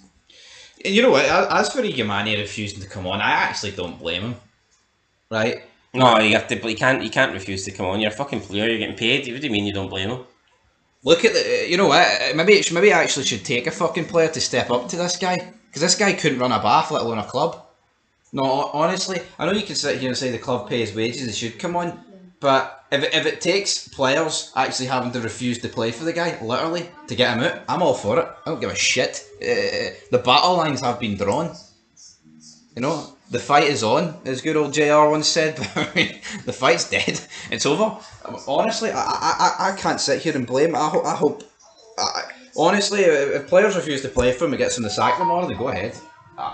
Head loss maybe, but I'm done. I honestly, what is there for me to say here, folks? It is. I can't believe we're sitting here with the 24th of August and it feels this low. I mean, to be honest, it felt this low 2 weeks ago, but crazy. Do you want to talk about all this Igamani stuff right now, or should we leave that for the player ratings, or should we leave that for a separate Could video? be a separate video, like I'd maybe do that. Aye. That's your whack. It's all over, guys. So what do you want me to say? Yeah, so we'll talk more about that, but yeah, just not good enough, was it? It wasn't good enough, but here, maybe there's a bit more to Igamani not wanting to play. We'll have to wait and see. But tell you what, man, if he's refusing to play, he'll be away unless Russell goes. So it's a shame, but I don't blame him. So it's a fucking disaster, man. There's no defending any of this. It's a shit show. It's actually, just end this review, man. So what's your closing thoughts then on the draw? It's a point apiece. We'll have a quick look and see what it's fucking laughable. That's what it is. Let's see how our Rangers are in the table. It's not looking good for them. So the Scottish Premiership currently reads, just about got that out there, currently reads Celtic top with 9 points, Hearts in second with 7, Hibernian in third, despite only playing 2 games, 4 points, unbeaten. Then we've got Livingston, who lost to Celtic yesterday, in fourth with 4 points. Then up next you have Motherwell and Kilmarnock, who are in fifth and sixth respectively. Both teams unbeaten, picked up 3 draws. Then you've got Rangers, who are in a similar boat, but they've got less goals scored, therefore they're below both of those teams and they're outside the top 6. Rangers unbeaten, but more importantly still without a win. Then it's Dundee with 2 points, St Mirren with 2 points, and then Dundee United and Falkirk with a point apiece, who have only played 2 games, and the only team in the league without a single point, Aberdeen, they are in last spot in 12th with 2 defeats to start the season, 2-0 losses to both Hearts and Celtic respectively. It's a 6-point gap between Celtic and Rangers. It really could grow to 9. I'm expecting it to grow to 9. I think Celtic will be favourites. I think if you want to make some money next week, you could certainly spunk some of it on Celtic, because I think I can't see Rangers beating them. Albeit, don't know what's going to happen midweek, but right now, what's Rangers' chances? Although, I mean, will we see a different side of Rangers when they take on a good team? I don't know. Like a Celtic, will that help the Rangers play better? I'm not convinced, don't know. But I think Russell Martin's got... I'd almost argue he's got one job left to save his career. Because I don't think anybody truly believes Rangers are going to do anything against Club Brugge. But don't get me wrong, a heavy defeat it's the last thing he needs. But the Rangers, for me, are eliminated either way. I don't see Rangers coming back. But if they do lose to Club Brugge and then lose to Celtic, I know it's early, but I think that's the time when you can be like, right, Martin out. Here, I think the time's now, as Big John would say, but Martin's gave up. Partly Igamani said he's injured, right? I don't know if this is true or not. I mean, probably just bullshit, but I just... It's unravelled. I mean, it's August, man. Well, are we talking about that now or later? So make up your mind. Later, right, guys, that's it. No, it's later, but I just seen it there. So injury or no injury, I don't even know what to believe anymore, man. But there's one thing I can tell you. League's done, and I don't think Rangers finish second this year. Well, Tony Bloom thinks Hearts can at least split the Old Firm. Maybe he was right. I think there's more than just Hearts to worry about. Maybe he... Well, I mean, that is true. Could Rangers finish lower than third? Yeah. I think Hearts and Hibs are serious contenders this year for second spot. But put it this way, right? Say Rangers right here, right now, don't get any better.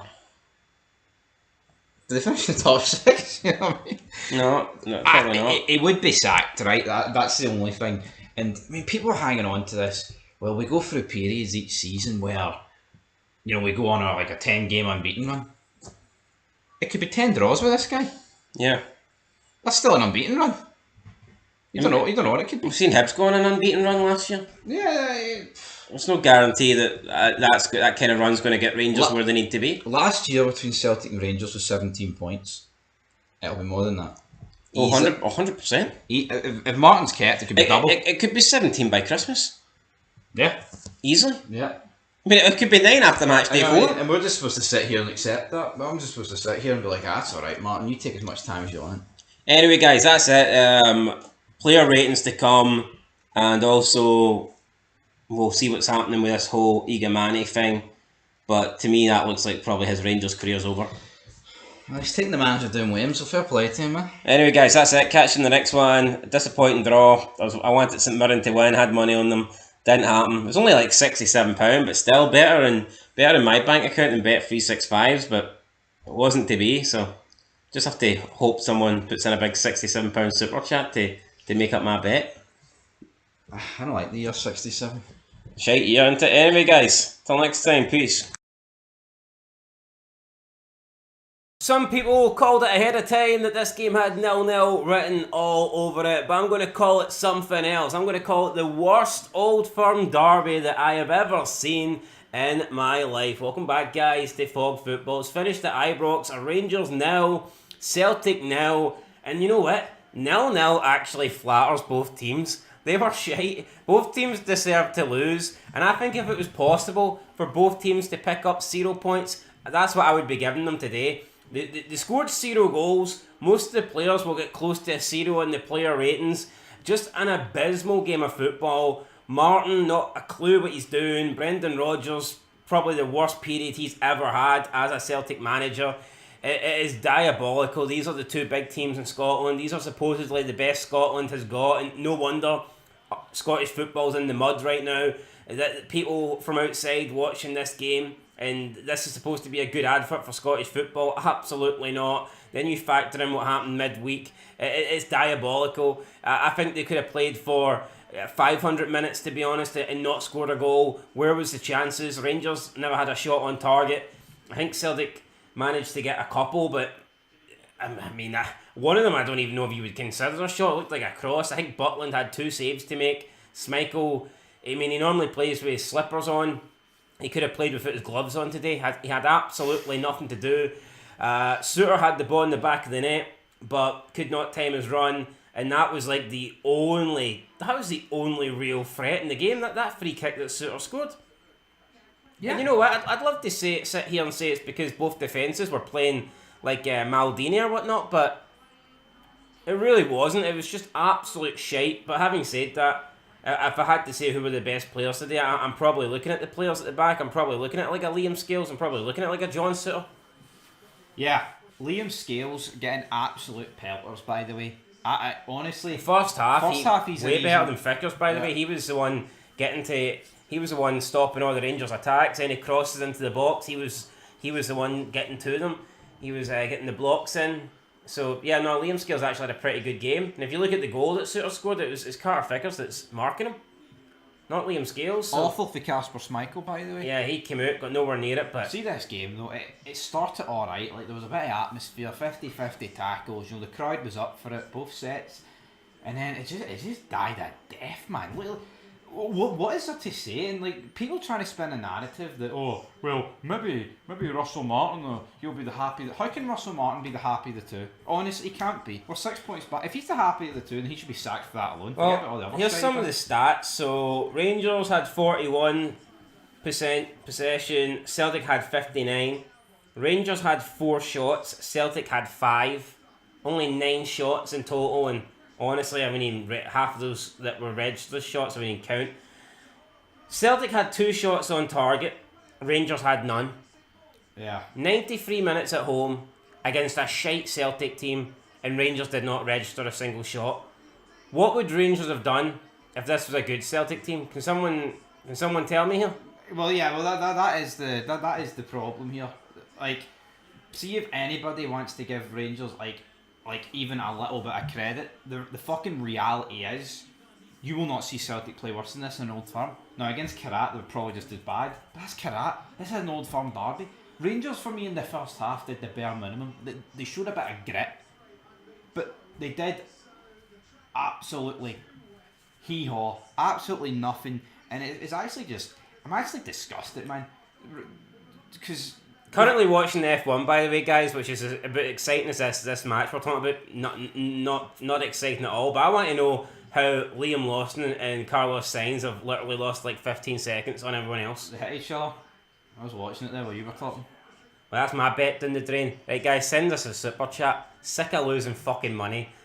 I need $4.99. Reimburse my bet. It was actually £3, but you know, once YouTube takes their tax. Anyway, so 5 shots for Celtic, 4 for Rangers. 2 shots on target for Celtic, 0 shots on target for Rangers. That is abysmal. Against this shite Celtic team, not a single shot on target. In terms of goalkeeper saves, just the reverse of the shots on target, really. Celtic, Schmeichel had no saves to make, and Butland had 2 saves to make, and both shots were right at him. I mean, as comfortable as you could get. Like a Tierney overhead kick. I mean, it's not even like, oh, look, Butland had to make a couple of good saves to keep Rangers in it. No. Anyone could have made... Onana could have made those fucking saves. Let's not kid ourselves here. 17 fouls committed each. In terms of corners, though, Rangers had 8 corners to Celtic's 1. So, if you want to give them credit for the corners, go ahead. But corners don't mean shit unless you do something with them. Well, no, that is true, and you know what, man, like set pieces, Rangers looked well, but see, not the thing is, right? Chris Sutton was spinning this narrative alongside Neil McCann and Ian Crocker. Oh, set pieces of what Rangers looked dangerous from. See, apart from the one they scored, what did they really do? Like free kicks, corners, everything. There's your wee Liam Lawson, Carlos Sainz incident that hoovered money at your bank account. But it's just like, I don't understand it, man. It genuinely felt like every ball that got whipped into the box, whether it was from a corner or a free kick, was hitting the first man, or even a cross. And how many times did we see Celtic's new signing not take on his man? We've seen it with Rangers as well. I thought Mikey Moore was piss poor. I mean, I'm looking total. According to the stats, total big chances created from each team 0. Touches in the opposition box 11 each. They made a big deal in the first half. Celtic only had 3 touches in Rangers' box, but By the end of the game, they both had 11 each. Expected goals, Rangers 0.15, Celtic 0.17. Just a diabolical game of football that I'm glad's over. I am fucking glad that's over. Yeah, like there's actually... You know what? I see if life was fair and you could be penalised for being shite. I see, instead of giving both teams a point, I would take away a point for both teams. That is one of the worst games of football I've ever seen. Yeah, it's like we're sitting here, right, and there's nothing to talk about. I mean, I want the Rangers to win, but it's like you look at this, and it's like this is like just brutal. There's nothing to, like there's nothing to talk about the game. Like, see, if Rangers won, I could talk about this for about an hour. But it was 0-0. You know, there's nothing to say. I can't rub it in. You know, if one team's worse off here, it's Rangers. And Neil McCann to come out and say that Rangers will be happier with the draw. How? Rangers are 3 games into the season without a league win. Rangers, Russell Martin's under pressure. I mean, he's literally, I think, one bad result away for getting sacked, one more defeat away for losing his job. He's already 6 points behind Celtic, and they're at home. If one team needed to win this game, it was Rangers. How can he say that Rangers will be the happier of the two with the point? That doesn't make any sense to me. And I get it, you can spin it, but if they lost, they'd be 9 behind. They're still 6 behind. What difference does it make? Yeah, I mean, what are we? What are we supposed to say positive about Rangers? They half turned up in the first half. Well, should we turn up anyway?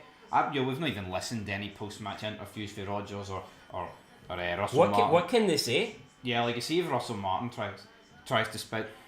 Not the thing is, right. See if Rangers had won see if we'd won the first 3 games, right, and we drew this in this fashion. I'd be like, you know what, disgusting performance. Really should be winning at home. But at least we're joined at the top of the table. We're 6 points behind. There's no positives to take for this. He needs to go. I'll stand by that. He's absolute pish. Get rid of him.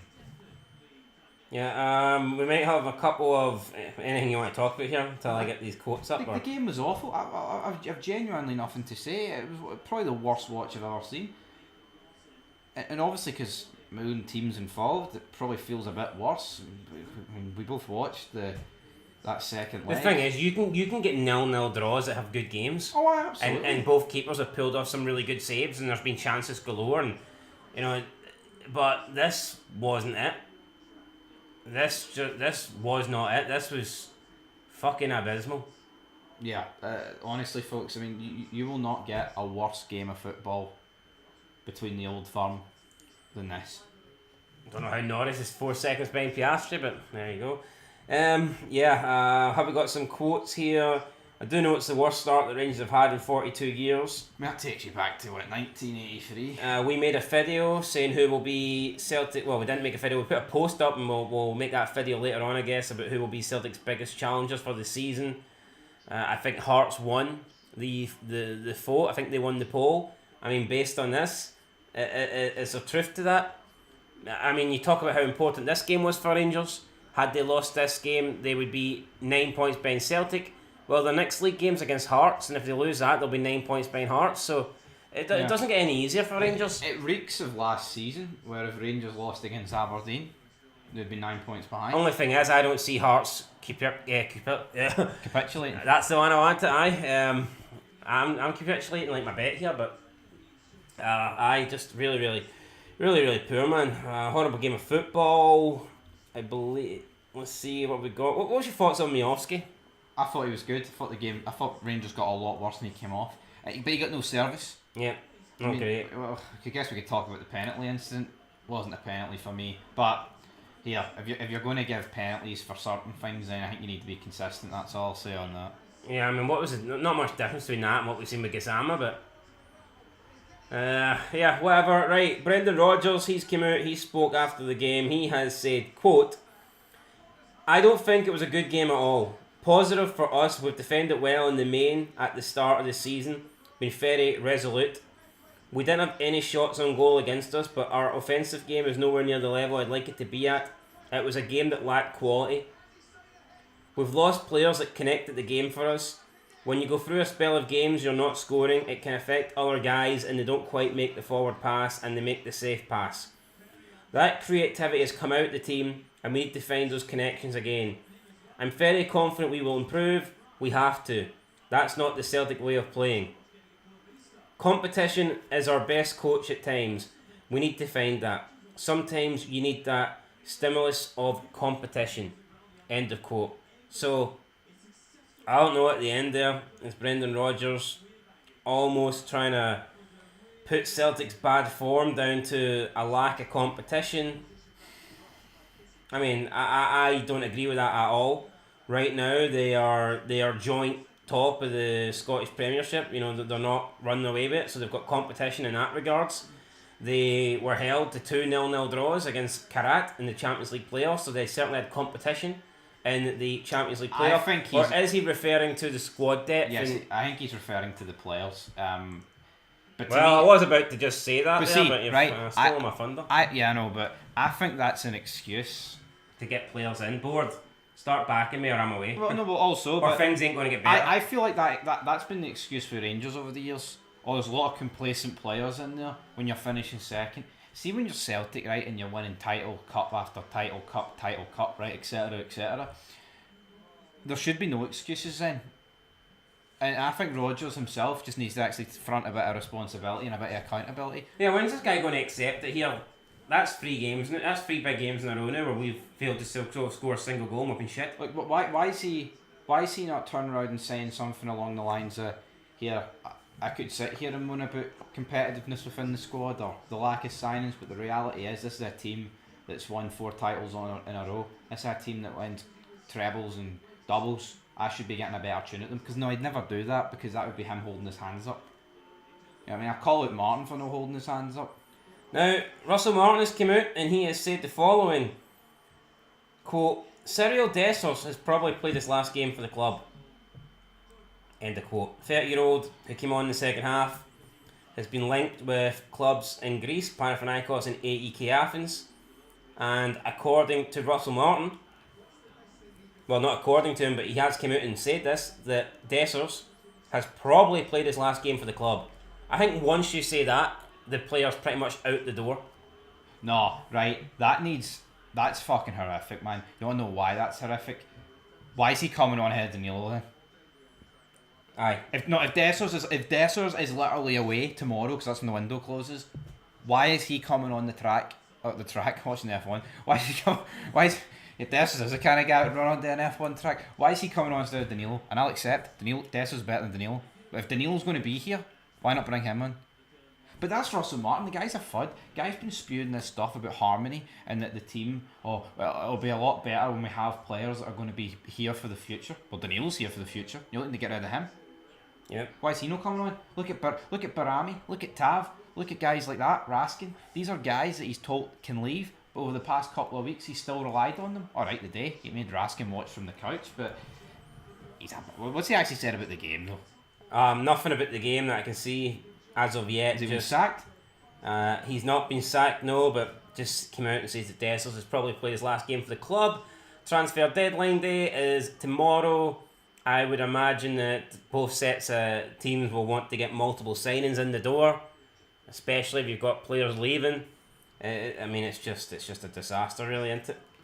No, it is a disaster. I tell you what, right? In fact, this guy's manager for another couple of weeks turns me. I think that getting in Miovski is great. Is a really great signing, but if you're getting rid of Igamani and you're getting rid of Dessers, and it leaves Danilo as your number 2, I've got to wonder, are Rangers not weaker now than they were? And you could argue Miovski's. Yeah. I think you could certainly argue that Miovski's better than Igamani and Dessers. I would probably agree with that, but I don't know. I think I would rather the combo of Dessers and Igamani as your 1 and 2 than Miovski as your number 1. With Danilo as your number 2, because I really don't rate Danilo at all, so I wouldn't be surprised. I think if Dessers goes, Rangers need to bring in another striker. Yeah, I rate Miovski, right? Obviously, he's proven it more in this league than Igamani, but I do. If Igamani, right, was played as the Rangers number 9, he would be the best out of all 3. Fact is, he's been played out of position, and his head's been turned, whether that's been by Martin or by anything else. but Miovski's not as good as having Dessers and Igamani. At the end of the day, he's one guy. You would have to be multiple steps above two guys to be better than both of them. Yeah, I just think you'd be a lot more excited if you were going into the season with Miovski as the number one, with Dessers as the number two. But when you're going with Miovski as your number one, with no Igamani behind him, no Dessers behind him, and only Danilo, who you don't really want to be playing any football because he is garbage, then yeah, to me that means the team is severely weakened. No, it is severely weakened, and I don't even know how long this review's been going, but the fact it's been going, 17 minutes talking about this game, I think you just have a wee pat in the back for that. But yeah, we can't find Martin's comments. He's went AWOL. I hope he's went AWOL. Just like his Rangers team. Oh well, we have something here, so something to build on. That's the quote that we can take away from the interview. Martin said the following. He said, quote, "I'm disappointed we didn't win because I felt we were good for large parts. I'm really proud of the players' level of fight, desire and aggression, and all things we questioned inside and outside of the building. That was a big focus today, to really fight and show some togetherness and spirit and aggression. There was so much of that. We couldn't find the composure at times. It's important to keep a clean sheet. It's an important point. We're 6 points off top, which is frustrating for us, but it gives us something to hunt. I was really proud with the response, especially the guys who haven't played recently. Maybe we've placed too much importance on certain things and have taken for granted that level of intensity and desire every week. We need to show that level of togetherness at all times. We've got something to build on." End of quote. Really, something to build on. Really proud of the players' level of fight, desire and aggression. Togetherness. This just seems all like fucking words in my opinion, man. It's... I'm not saying... I mean, I think Martin's coming out talking here as if, oh, we were great, we were phenomenal, what a result. Martin's speaking like we won. It's a fucking nil-nil draw. That would be something to build on, considering how fucking shite the start of the season has been. But yeah, it's a 0-0 draw, right? You're at home against Celtic, who couldn't have played worse. You something to build on? Of course it is. You all know why it's something to build on, because there's nothing to fucking build on. You have to start somewhere. No shots on target in a game that was a must win. I mean that is the state of things, man. It's ridiculous. Building. See that building pish and him just oh man, I can't stand the guy. Fegan, man. He's a Fegan. Can't trust him. I mean, this guy could be eating a steak. This guy could be eating something good. Said he's eating shite and he's making us eat it. I think he'll be eating beans, to be honest, because he'll be out of a job soon. I like beans though. Beans are alright. I have no beef with beans. Alright, he's actually come out and said a little bit more then about the Dessers situation. No.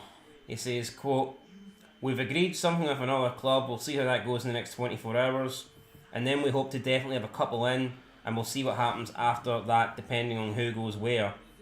End of quote. And then when asked about Everton forward Youssef Chermiti, he replied, quote, "He's a player we like, a player Kevin Felwell and Dan Purdy know. I'm sure you'll find out very soon." End of quote. So, looks like Dessers is away, and his replacement will be Everton forward Youssef Chermiti, who I believe is... not scored a goal. Yeah. And he's a striker. It's going to cost him $8 million. You haven't really spoke on this. My opinion is, in this league, you can't be spending $8 million on a guy that's pish, and that's what they're going to go. I mean, this to me is Adam Ida 2.0. Apart from the fact that Adam Ida was actually good when Celtic brought him in and won them stuff. This guy's won nothing. This is pish. Seems like a disaster. Yo, could have brought in Tierney. Could have brought in Tierney and Seema for that price. Could have brought in De Torgeman for 4. Fucking disaster. Is that where we're going to leave it? Nothing else to say really. Ewan Cameron has come out and said a derby of dross. Scottish football has nothing to fear from the big two. I agree. I mean, all these people have come out and said that Tony Bloom's talking shite. It's impossible. There's no way Hearts could split the top two. I mean, really, based on what we've seen so far, why not? Nothing exciting. Honestly, man, both teams are... The only difference is Celtic are a lot better at the back. I'd say that is the difference. going forward, both lacking a bit. I just hope if Russell Martin goes, we would drastically get better. Anyway, folks, 0-0. Yeah, just a brutal draw. Not it's not even like it's 0-0 and there's talking points. Like me and you can be like, oh, aye, this happened, that happened. We can't even. Like what's there to talk about the next couple of weeks? Nothing. Anyway. Well, I mean, we'll be able to talk about how bad Steve Clark does against Denmark. I guess that's the talking point. But no, it's like you think you escape shite football. No, unlucky. No, and then HMS shite so football. I tell you what, rough weekend. I'm happy Hearts won, but I'm disappointed that we're not top of the table. I thought Rangers, Russell Martin would do us a favour today. So what we're gonna have to do, we're just gonna have to do it ourselves. Next 2 weeks time, Hearts take on Rangers at Ibrox, win that, hopefully outscore Celtic, go top of the table. Simple as, seems easy enough. Why can't we do it? Is Rangers Hearts next? Yep. I think Hearts will win. Well, let's have a look at the September fixtures. We've got Saturday 13th, Aberdeen Livy, Dundee Motherwell, Falkirk St Mirren, Rangers Hearts, Hibernian Dundee United, and then Kelly versus Celtic on the Sunday. So Hearts have a chance to go back top of the table on that Saturday the 13th of September. Even a draw against Rangers would be enough to put them top until Kilmarnock hosts Celtic the following day. And I mean, Hearts have to believe that they can get a draw, surely, because Rangers have played 4 games and haven't won one yet. So I mean, Hearts should go into that game thinking they can get a draw bare minimum. Aye, I was going to say bare minimum, absolutely. Only thing is, I mean, the transfer window by then, and why has the Celtic game been moved to a Sunday? Not too sure, but I've seen someone say, aye, this has been moved because the Europa League, but the Europa League doesn't begin the 25th. I mean, you could argue Martin will have 2 weeks to 2 weeks more with his players, but at the same time, it's like, that'll be an international break. But Martin is How that, much Martin is 2 that, weeks could make them worse with Martin. Yeah, no, but see with Martin, right, I don't believe, it doesn't matter who we bring in. Yeah, he will ruin them. And then the following Saturday, 2 weeks after that, I believe we've got the Fireplay League Cup in between. So only 2 league games happening in September, which is not a lot. And on the Saturday 27th of September, it's going to be Celtic Hibs, Dundee United Kilmarnock, Hearts Falkirk, Livingston Rangers, Motherwell Aberdeen, St Mirren Dundee. So yeah, Celtic Hibs at Celtic Park, that'll be a really tough game. Can Hearts be top of the table by the end of September? If they beat Rangers, why not? Because you'd expect them to beat Falkirk at Tynecastle. Well, that is it. Celtic have 2 difficult... I mean, Celtic going to Rugby Park, and I know it's not Derek McInnes' Rugby Park, but Kilmarnock have always been solid at home, whether it be under McInnes or Steve Clark. And then they have to take on Hibernian, who are no mugs, tough team. Celtic Park. Been interesting. September's going to be an interesting month. Only 2 league games. And I guess, I mean, that just goes to show you as well, like, the table's not going to look good for Rangers for a while. Even if Russell Martin begins to click, you've only got 2 league games in the whole of September. Aye. Look at them, man. Away to Livy, home to Hearts. It's going to take a while for... Well, even if Rangers were firing on cylinders, man, away to Livy and home to Hearts isn't a guarantee. No, it's no. I know over the years Hearts has kind of been a guarantee, but the Livy would be a bit... Saturday, 25th of October, Hearts versus Celtic. That's the game right there. Can Hearts still be within touching distance? It's at Tynecastle. Tell you what, if Hearts can go into that game within 3 points to Celtic at the minimum and win that, then, title fight on. But for right now, guys, this video's over because the game was shite. I just don't want to talk about it anymore. Yeah, worst game of football this season, hands down, Aye. Because at least Karat, I had a bit of joy at the end of it. This had... I mean, on the negative side, the Karat game fucking humped the coefficient. This game just humped nothing, but Scottish football's dead. It is what it is. It is, but we've got a Dundee derby on, folks, so don't worry about it. It's been all doom and gloom for Rangers so far this season, and it didn't get any better today as Tony Bloom's Maroon Army turned up at Ibrox, took the 3 points, a Shanklin double, condemned Russell Martin to his first league defeat of the season for Rangers. Hearts top of the table. It's looking good in Edinburgh. It's not looking so good in Glasgow. Welcome back, guys, to Fog Football, especially the blue side of Glasgow, because Rangers have been beaten against Hearts for the first time in 18 games against Hearts. And yeah, I think we'll all admit that Rangers have had their number, but going into this, despite Hearts not winning in the last 18, I felt like Hearts were the favourites. I predicted Hearts to win. I went with 3-1 Hearts, and I didn't get my prediction correct, but I did get the gap of the scoreline correct. It was a 2-goal win, a 2-goal deficit in Hearts' favour, and I think it was thoroughly deserved. Yeah, apart from a spell in the second half for about 10 minutes, Hearts deserved to win that game. I'm not to suggest the 10-minute spell means Rangers deserve to win that game, but that was the only spell of the game where Rangers were better. But you need to be. When you won that... Yo, I'm sick of it. This has been the exact same... We've made the exact same fid every time with every Rangers game. It is putrid. It's Rinse bogging. and repeat. I mean, we've got notes here. Maybe we'll just fucking rip them up. What's the point of reading them? Aye, fucking get... Where's that paper shredder? Put those notes through it. Aye. Honestly, I think Martin's Where's Martin's contract? Speaking of I think you need to put that through the paper shredder. Speaking of paper shredder, 10 million in the paper shredder with that Chermiti, by the way. No. How can you spend 8 to 10 on him and you've got Shankland for free? They could have got him for free, by the way. It's 6. Free. Well, I'm glad they fucking didn't, but a guy who just... Him and Braga bullied the Rangers back for the day. Brilliant hold-up play. And, you know, feeding off each other, scoring goals off each other, runs in behind. 2-0 flatters, Rangers. But we knew this would happen, man. Motherwell, Dundee, St Mirren, all should have beat Rangers. So is it any surprise that a team of Hearts quality, because they're much better than those three, win? No. Hearts was 7-2 today. You said, didn't you, 7-2? 7-2. See, you know, I mean, I would never bet Hearts, but see if you stuck 200 quid on them, there's 900. What do you mean you'd never bet Hearts? Well, why would I? Why would you? I thought Russell Martin was going to... I predict that draw. Why would you not? Value for money. I said Hearts were going to win. 45 Russell Martin. I mean, absolutely downright disgusting. Big CJ Novo and his 3-1 prediction. How'd that work out for you? I know. What'd you say? 3-1 Hearts. Almost. Could have been hit the post. Same shite. I was in 3-0 though. True. That was Magnuson. Yeah, well, you know what? I wasn't Kevin. Well, no. fucking Rangers could have done with Kevin Magnuson up front or in defence or anywhere today. I did see on the Instagram page before we get into the game that, I just seen people say, 3 major decisions today and the referee got all 3 wrong. Fuck the SFA. I mean, did he really? The first goal, can someone show me definitive footage that it's a handball, because they couldn't prove it with the cameras that we've seen the replays from. I thought it hit him in the chest, but for whatever reason they're saying that it was a handball. Then the goal, I mean, even on Rangers TV they admitted that the goal was never going to stand. I think it's Asgard essentially just pushes the goalkeeper in the throat, and it's soft. You can't do that. You can't touch goalkeepers nowadays, so that wasn't going to be given. In the Hearts penalty, I mean, I think it is a penalty. He's running into the box. Diomande clips him, and he goes down.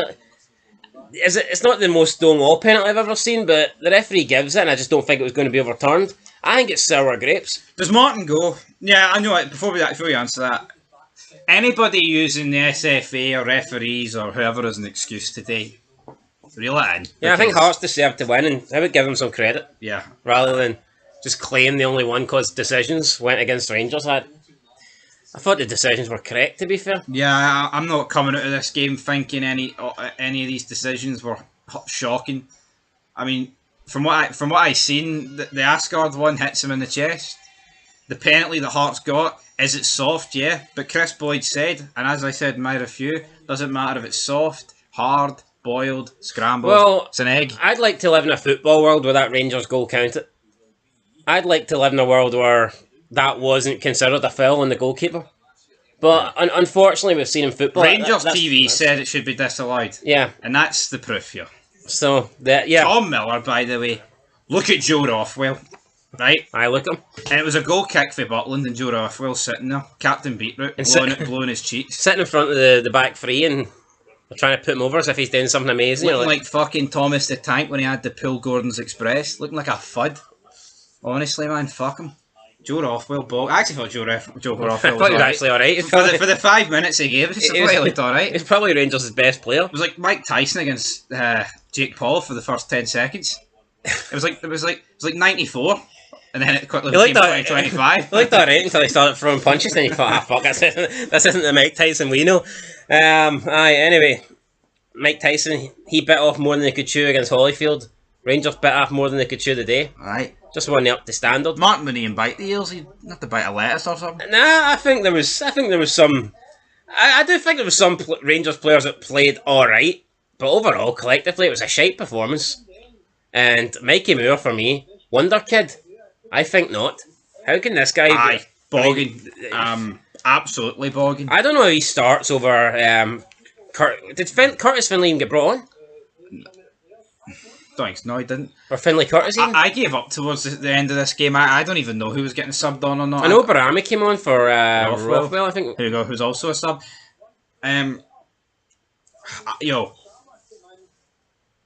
You could have played Shermity and Miofsky both up front today and dropped Mikey. Mikey Moore was bogging. Let's get into the game.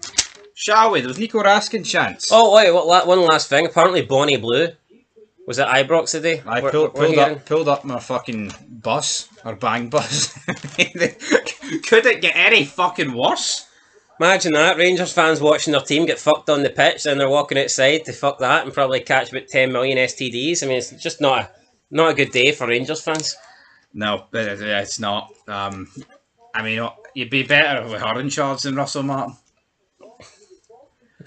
I mean, Martin throwing his jacket off like it's McMahon. I mean, she could probably motivate the players a bit more. Probably. I don't think Martin's doing that.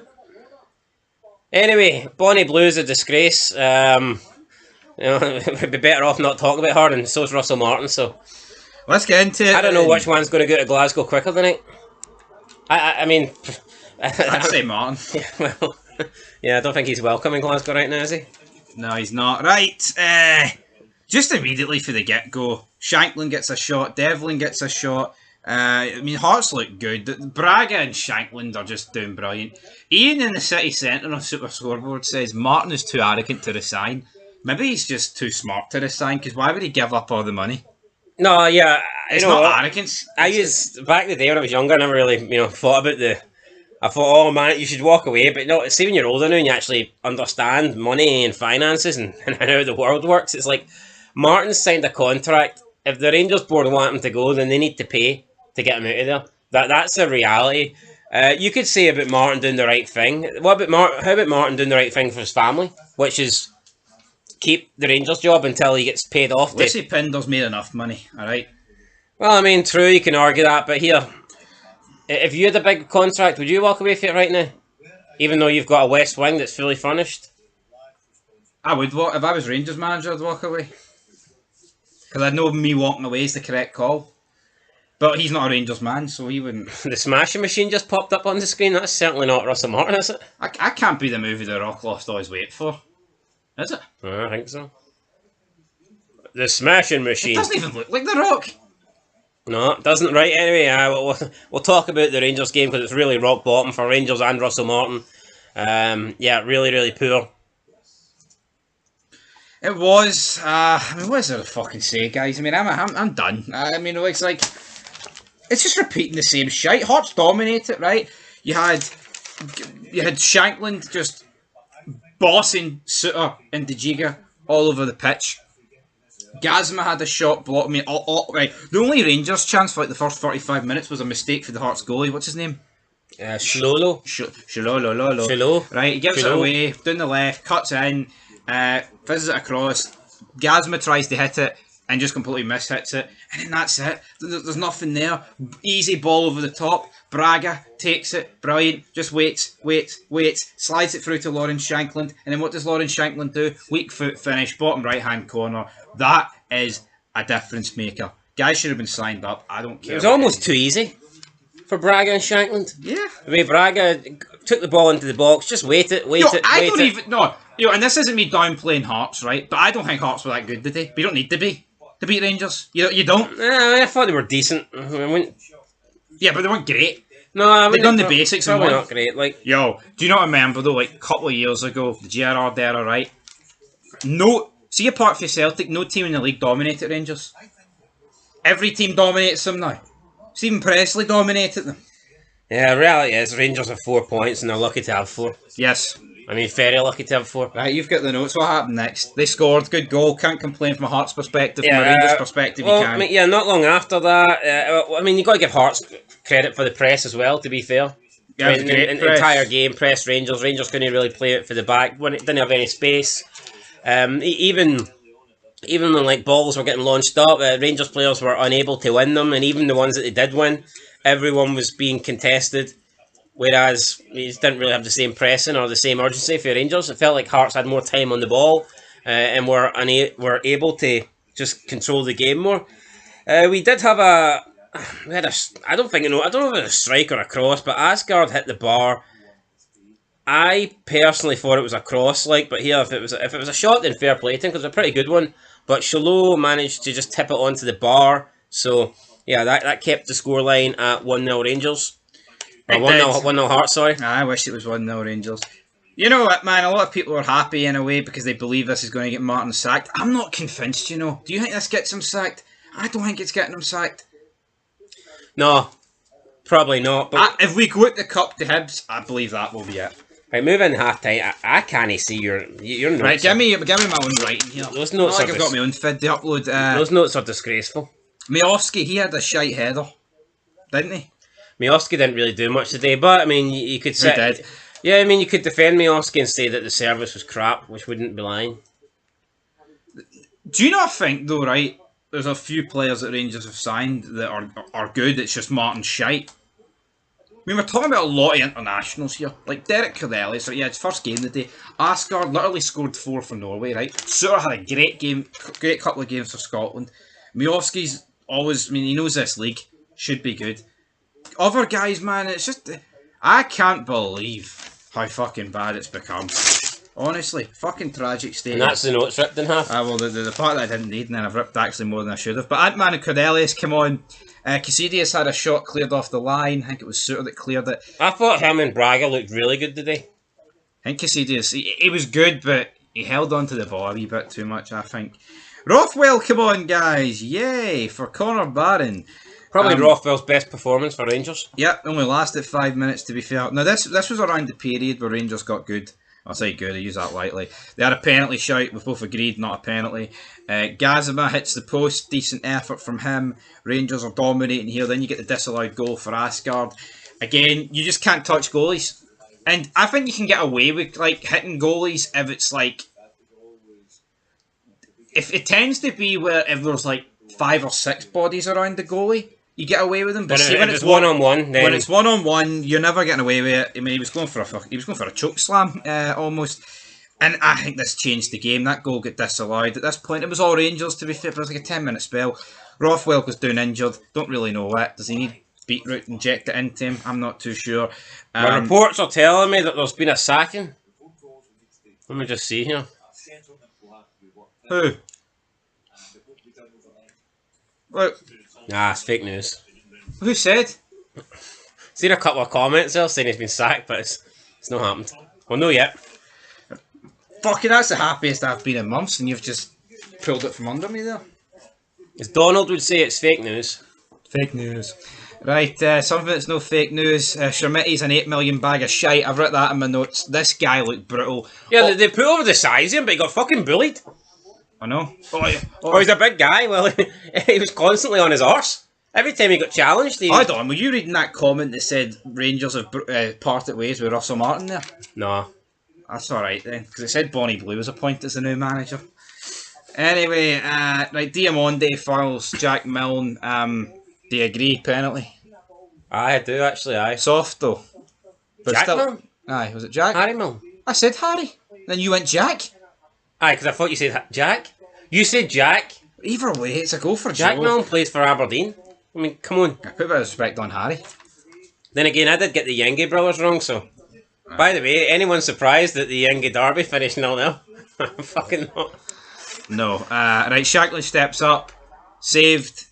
By the way, Aberdeen are fucking shite, and I've said it, and I'll say it again. They might be the team that keeps Rangers up. I think so, aye. Maybe put up a poll, who's worst, Aberdeen or Rangers?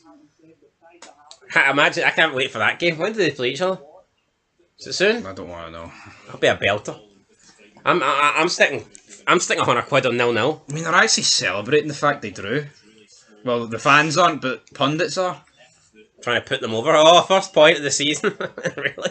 Like Hugh Keevins said yesterday, like if he picks anything up less than a point, he'll probably be getting sacked, Jimmy Thielen. But why is a point considered good? It's rock bottom. Yeah, maybe if you're sitting on 7 points already and you get another one, then that's not too bad. But when you've lost your first 3 games of the season, you kind of need to be beaten living at home. But anyway, Rangers, they need to beat Hearts. They didn't. Penalty wasn't overturned. I think it's soft, but I think it's... last time we've seen... Here, Rangers have had a couple of soft penalties this season. Yep. Once it's given, it can't be overturned. It's subjective. Was this any softer than the Gazma penalty at Dundee? I actually think the Gazma penalty is a foul, and I think it's a foul against Gazma. By Gazma, I mean. Yeah, because he's dragging him into him, but some people didn't see it that way. Right, Suter gets booked. You're wearing blue tinted specs. I actually thought Kabungu was really good. Kabangu, sorry. He was good. No, he was. He came on and I was like, oh, for God's sake, I'm taking Braga off. But he was rinsing everybody. Yeah. He had Suter on ice skates. Oh, yeah, he did, man. Suter looked really poor against him. And honestly, my only criticism of Kabangu is he didn't really look interested in scoring. He just kept going to the corner. Yeah. Ripping the pish was his motto. Like, he was happy to like take people on and like, you know, go past them and make them look like shite. But then he just looked like he wanted to take the ball down to the corner flag all the time, and he just seemed reluctant to go through. I do feel like if that game was... I think if Hearts were level, Kabangu could have come on and scored.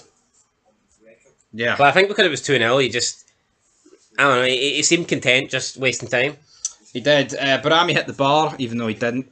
Who knows, who cares. And then Magnuson at the end. Offside, so it wouldn't have mattered anyway. But Magnuson? No, Barami. Oh, Barami. Magnuson almost makes it free, hits the post. I think 3-0. Yeah, 3-0 would have flattered Hearts, I think. I think 3-1 might have been the fair result. Well, I predicted that. Because Either way, Kabangu late on. Again, just way too good. No one can stop him. Holds the ball up. Waits on Magnuson running in. I mean, did he slightly overhit the pass to Magnuson across the box? I think he possibly did. Magnuson did good, though. No, he did. He done well to go up there and support. I just think there might have been slightly too much on the pass. Magnuson hits the post. I think 3-0 would have been a bit harsh on Rangers, so I don't think it was a 3-goal game. It's no points. I was hoping for a 2-1, like, to be fair. Undefeated streak at the Windy. Right. Undefeated streak. Not quite Undertaker's, was it? No, it's... The streak is over. Imagine Undertaker did 4 draws and then lost at like WrestleMania at like 10 or something. That'd be a bit shy, wouldn't it? His career wouldn't be that legendary. Wouldn't have the same fucking ring to it. No, certainly not. Like 4 time-out draws, fucking defeat against jobbers. Not even taking on good people. He takes on someone. He takes on someone that's good, and they have the worst matches of Puff. Anyway, it finished. I tell you what, Ibrox was empty, wasn't it? By the end of the game. Does he survive it? Yes or no? Well, I mean, the board came out and said that he was going nowhere. He spoke to the board after that 6-0 against Club Rouge, and he said he's safe. And then after that, he drew against Celtic, which, albeit it was a stinking game, but I don't think a draw against Celtic, even at Ibrox, I don't think that loses you credibility with the board. No, I'd agree. So technically, this is the first bad result that he's had since the board said he's going nowhere. You know, so... Yeah, we've got Martin's interview here, but I'm not even willing to listen. Well, we'll maybe talk about that in a minute, but this is the first bad result he's had since the board said that he's safe. So I don't think he's going. But he needed to fucking win against Celtic. Let's not... 2-0 against Hearts is disgusting, considering the fact that Hearts laid into Rangers every top of the fucking table. game. I know you are, and I hope you fucking end it there. Well, let's look at some possession stats. Rangers had 66, Hearts had 34. In terms of shots, it was 14 for Rangers, 12 for Hearts. Shots on target, 5 each. Touches inside the opposition box, 16 for Rangers, but 23 for Hearts. Is it fair to say that when Rangers have most of their possession, it's at the back and in the middle of the pitch where they do nothing with it? Yeah, there was 7 minutes added on, right? And what did Rangers do with it? Not a lot. Nothing. Russell Martin, I'm hearing him here. When it was 1-0, we should have scored 2 or 3. Well, you didn't, mate. You know you didn't. You know what I mean? Vegan. That's all he is. All he's done is brought a couple of vegan recipes to Glasgow. That's all he's done. See that period Rangers had when they were on top. See if Rangers equalised. I don't think you could have said, "Oh, they didn't deserve it." Yeah, no, yeah, that was... See if Rangers scored just before Hearts got the penalty. I think it would have been... I'd have been like, oh, that's a bit fair then, because Hearts were better in the first half and Rangers have been better in the second half. I said, I think as soon as Rangers got that goal chopped off, they just went to shit. Yeah. And when Hearts went 2-0 up, it was one-way traffic. I think Hearts looked more likely to score a third than Rangers did get one back. But that wasn't good for our build of it. And do you want to know what our problem is, though? Martin needs to go, right? There's no disputing that. There is no guarantee this gets better. But for Russell Martin? No, I'm saying if he goes, there's not like there's none of this. Like, say Rangers sacked him tonight, right? Is there a guarantee Rangers fight back and get second? No, I don't think so. Snookered, scunnered, sitting in 10th, man. And the only who's below us, Falkirk? No. Falkirk. No, it's just Dundee and Aberdeen. Dundee and Aberdeen, aye. So, but Dundee are up on 3 points now, so Dundee are improving. Yeah, so we're sitting above two teams, right? One who's managed by come on, Stephen Presley, it'll be nice to him since he almost beat us. Not the sharpest tool in the box, right? And then Jimmy Thielen, who is bogging, and his team's bogging. It's rock bottom. You could not have imagined a worse start to the season. It's all good. So you could have lost all 5. Well, you know what? That doesn't happen in the real world. Could have lost all 5. Arguably should have lost them all. Like, to be fair, it's bad. Bye, Terry Vegetables. Someone says in my chat. It's over. It's all over. I've got nothing left to say. It was a bogging game of football. And again, Nico Raskin as well. Yeah, this just makes his decision not to play Raskin look even worse. I'm not naive though. I don't think if Raskin starts, we win. But much better chance. But we knew this. It was an open goal. Chris Boyd says that Hearts fans saying sacked in the morning and Rangers fans are joining in with them. I can't remember the last game we won. The fans have had enough, according to Chris Boyd. Rangers haven't won a game for over a month. Yep. Isn't it? I think it's about a month since the Alloway game. It's a wee funny cartoon there or something. It's not good enough. Listen, we'll be back. We'll do a reaction. I guess fans react, and we'll maybe include Russell Martin's comments in that. I don't know if we'll do a player ratings. I just feel like we'd be handing out a bunch of low numbers. We could if you want. Leave it down below. Drop a wee super chat if you want a player ratings. Aye. One super chat, you get your player ratings. Well, that's it. Anyone leaves a super chat, and we will do player ratings for this game. Certainly do fans react though, and I'm interested in seeing what even Aberdeen. I want to know what their fans are saying because they can't be happy with that draw. And you've got Dundee United playing Hibernian on right now, I believe, as well. So lots of football, lots of videos to come. Rangers doesn't get any better for them. In fact, it just gets worse. Maybe the international break should have continued. But for Hearts, back top of the table, where we belong. And now it's up to Kilmarnock to do the right thing and to take points off Celtic. That's what we need tomorrow. I'll be praying for it tomorrow. I'll be desperate for it tomorrow. Like Bonnie Blue, I'll be gagging for it tomorrow. Come on, Lady Gaga, Claudio Braga. Claudio Braga. Come on, That's no Lady Gaga. That's Radio Gaga by Queen. You fuck, I don't know. She covered it, didn't she? No,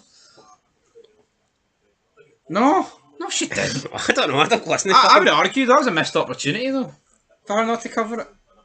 I don't listen to pop music. It's not pop music. It's fucking what's Queen? What's Queen come under? Pop. I'd say so. It's fucking rock every day. Queen? Debatable. Imagine saying Queen's pop music. It's the softest rock of all time. Is it pop music? I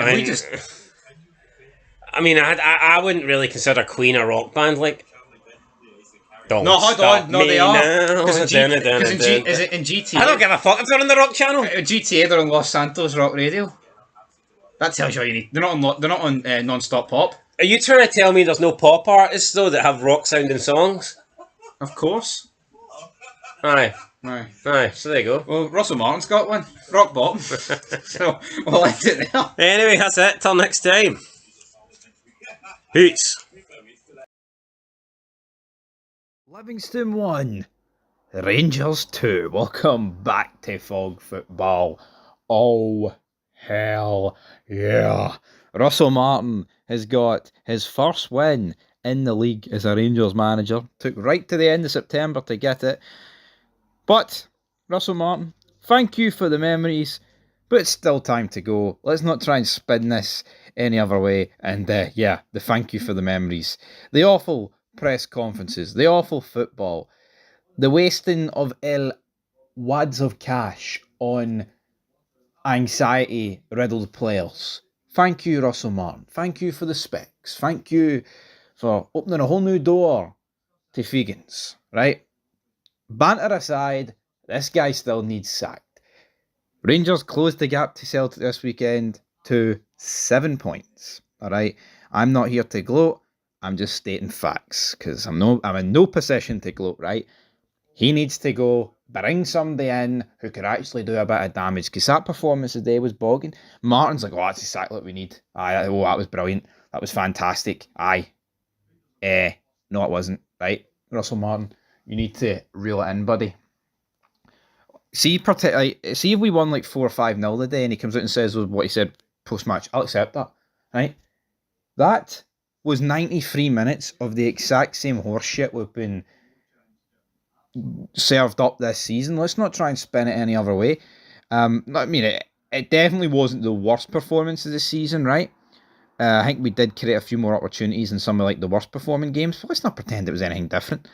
For the most part, Livingston, right, could have scored a few, but again, and this is another thing, right? We're not taking on a Hearts, we're not taking on a Hibs, we're not taking on even like a Motherwell, right, who play good football. It isn't a game in Europe.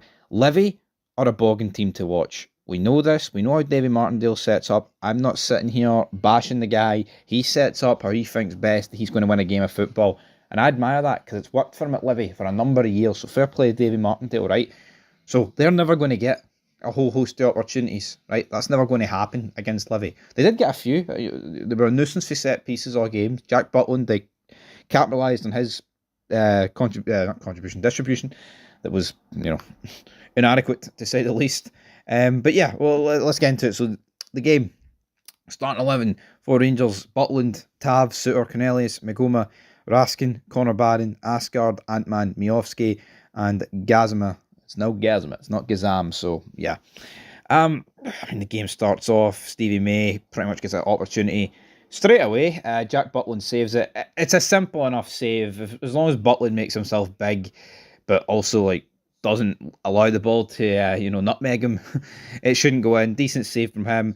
We then get an opportunity. Miofsky, I believe it was Silla who they're barging with each other. Silla gets like an arm on like the right shoulder of Miofsky. It's an awkward one. Miofsky's leaning back. I played the game. Anybody that's played the game or witnessed this, once you start leaning back and you go for a shot, it tends to go flying over the bar. Tends to go north, and that's exactly what happened here. I mean, he should score, but it's not. I mean, it's a sitter, but you can see why he's missed it. As Bojan Miofsky. Right, but then Rangers, we make it 1-0. Holy freaking shit. We make it 1-0 in the game of football. The ball goes flying out to the right-hand side. Antman, who racked up, I believe, 17 assists last season, manages to get himself onto this brilliantly, gets it into James Tavernier.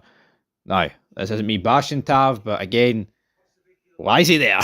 You know what I mean? He's always in these positions that he shouldn't be. I mean, I get it, it's against Livy, right, and they don't pose an attacking threat like other teams that we would be left up at the back, but he's there. Great finish for James Tavernier, puts it into the back of the net, and fantastic. We then get a penalty. For me, it's a penalty. There's not really too much to complain about here.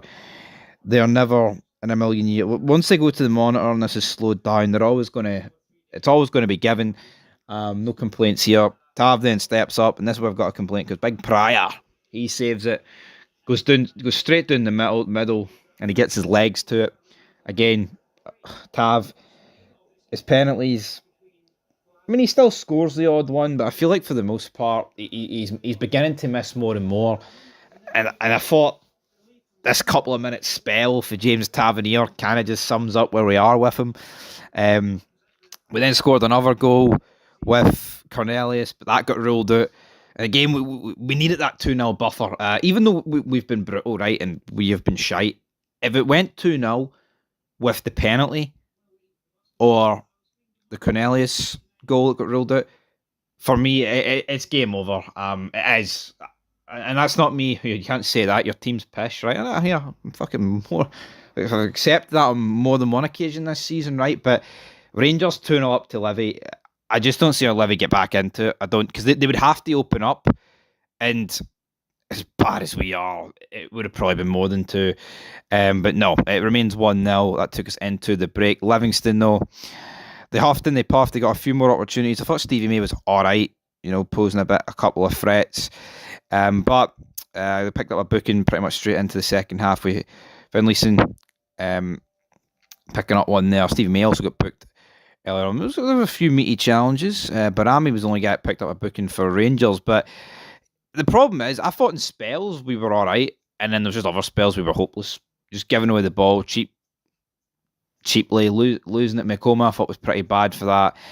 Taylor Asgard, I don't really know if he can be arsed being a Rangers man. It just seems like the shirt is too big for him. And there's a few players like that.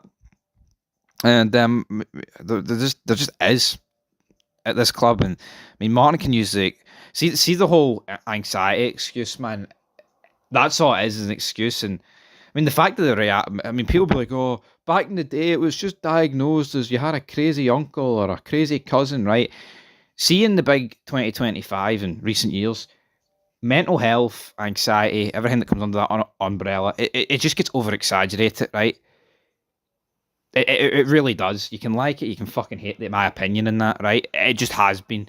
See, 20, 30 years ago in football, anxiety, like, I think Sir Alex Ferguson would have fucking used anxiety as an excuse, right? A, he wouldn't have, and B, do you think the likes of Roy Keane and guys like that would have fucking had anxiety on the pitch? No, they wouldn't have. Football used to be for fucking real men, and we just live in 2025, and not only is every team, seemingly when you watch a game of football, the style of play is pish, it's played by a bunch of fannies, and it's evident when you see them all diving about and flopping about. Now, there's nothing wrong with having that opinion of football. Hell, most people in the comments will agree with me on that. Like, the overall quality and the play acting, it's embarrassing sometimes, football to watch. It's not what it used to be. We all know this. But yeah. Rant aside, I don't think anxiety is not a valid excuse. It's not. It's really, really fucking not. But they make it 1-1. Adam Montgomery gets it in to Silla. Piss poor defending. What would you really expect from us at this stage? Wouldn't really. I mean, a few substitutions were had from us. We saw the likes of Aarons come on, Rothwell, Barami, Shermetti, Mikey Moore. I mean, we huffed and we puffed, right? And even though we got the winner, right? Even though we got the winner, which I'm buzzing about because we actually won a game of football and it's not doom and gloom. Even though I want Martin to go and I don't even know where we are in the league. I haven't even looked, right? Even though it's still very depressing, it's just nice to actually win a game in the league and move up, right? Even though there's way bigger problems, like this game we were still shit, right? Even though the Tony Macaroni's always been a sticky place for us to go, it's always a shite match. We never really play good here, right? We just need better. We just really need better, and it takes a 94th minute winner. But and the thing I was going to get to, seeing like previous errors, I'll say previous managerial errors, right? Even under Clement and Beale and Gio, see when we were drawing games of football and chasing a winner, you felt like they were all out. Like we were going for it. Like the other team was completely and utterly under the cosh, right? And defending with all their might. See now, it just seems so lackadaisical, man. I don't know what is going on. It's like the team's not try. It could be a whole magnitude of things, folks. It could be that the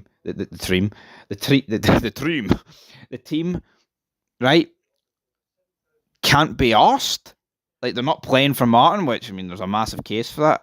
Or it could just simply be a case of this is what we are now.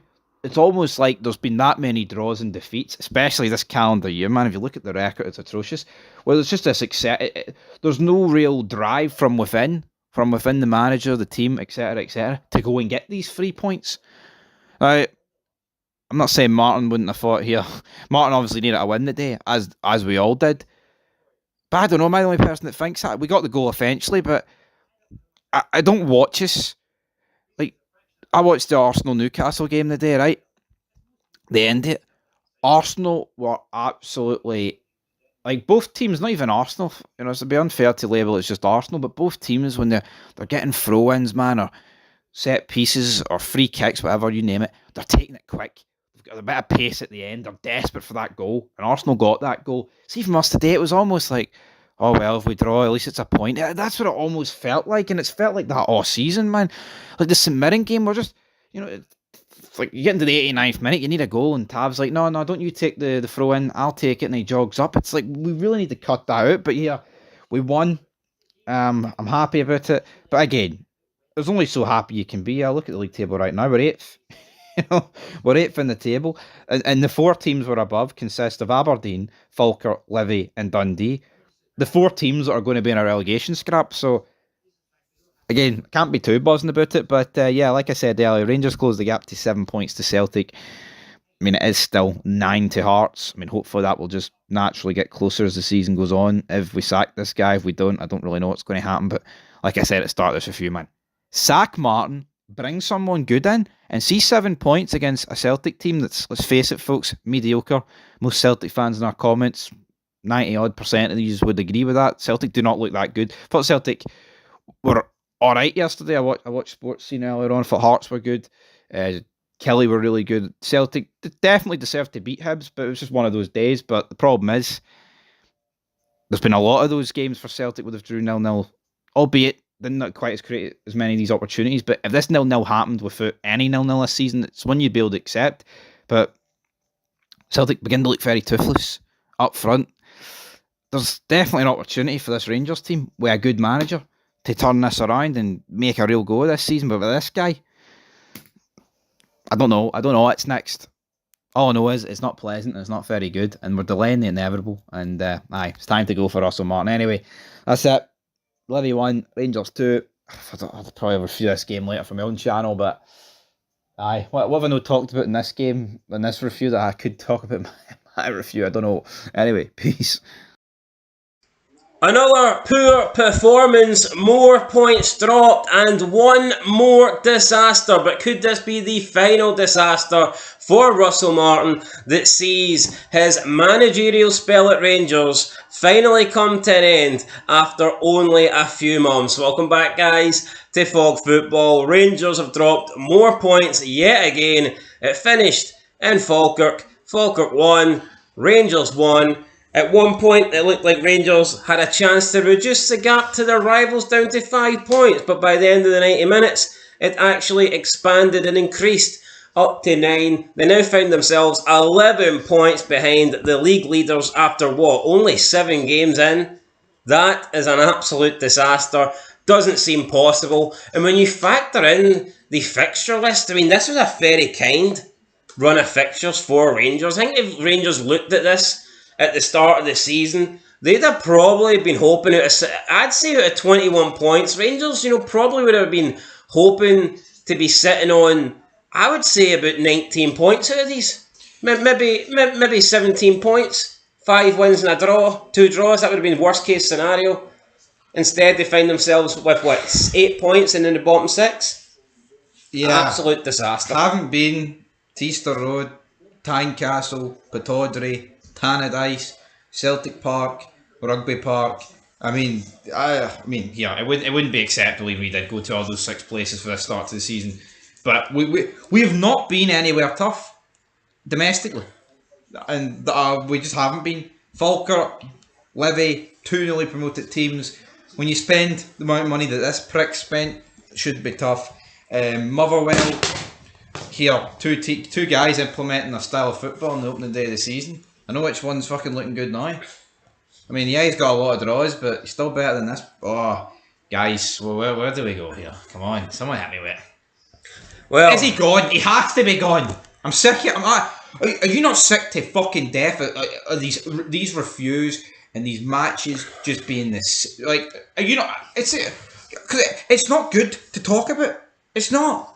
oh, if you're a Rangers fan, it's not good to talk about. I know, but I'm sure a lot of our subscribers are loving these match reviews. I'm sure they're having a beautiful Sunday, right? Pricks, every single one of them. But, Every Sunday's a beautiful Sunday for them. yes, but it's like Things are looking pretty. I'm not going to lie. I kind of wish Motherwell had held out and hadn't jobbed out, but I'd say it's a decent weekend. I couldn't. I mean, I've been robbed out of bets. I mean, if there was a team to pick who was robbed, it was Falkirk. Deserved to win. Easily deserved to win. And that's the thing. You look at all the games Rangers have drawn. How many? Let's say there was no draws in football, and that when a match ended in a draw, whoever was the better team was awarded the 3 points. Would have 0 points probably. Well, obviously you beat Levy, so you have to get No, those. I would say if Levy deserved to win. No, I said if it was a draw though. Rangers won. All right. I'm not on about the drawed games. The games that Rangers have drawn. I think they were the second best in all of them. Yeah. Because even the Old Firm, it's better team for the first bit, but second half Celtic were the only team doing it. Well, Rangers didn't have a shot on targets. How good could they have been? Yeah. Well. Anyway, do we want to talk about the game? Well, I mean, I suppose that's a good place to start. Rangers played shite and Falkirk Big won. catch though for Addison in the NFL, guys. I'll just put that out there. Is our cash out up by any chance? It's up to $7.23. It was £17 now. It was 47p a minute ago. That's right, back to the game. That's all that matters. Gambling, because what's going on here? Anyway, right, the game. That's what we're here for. That's what we want to talk about, man.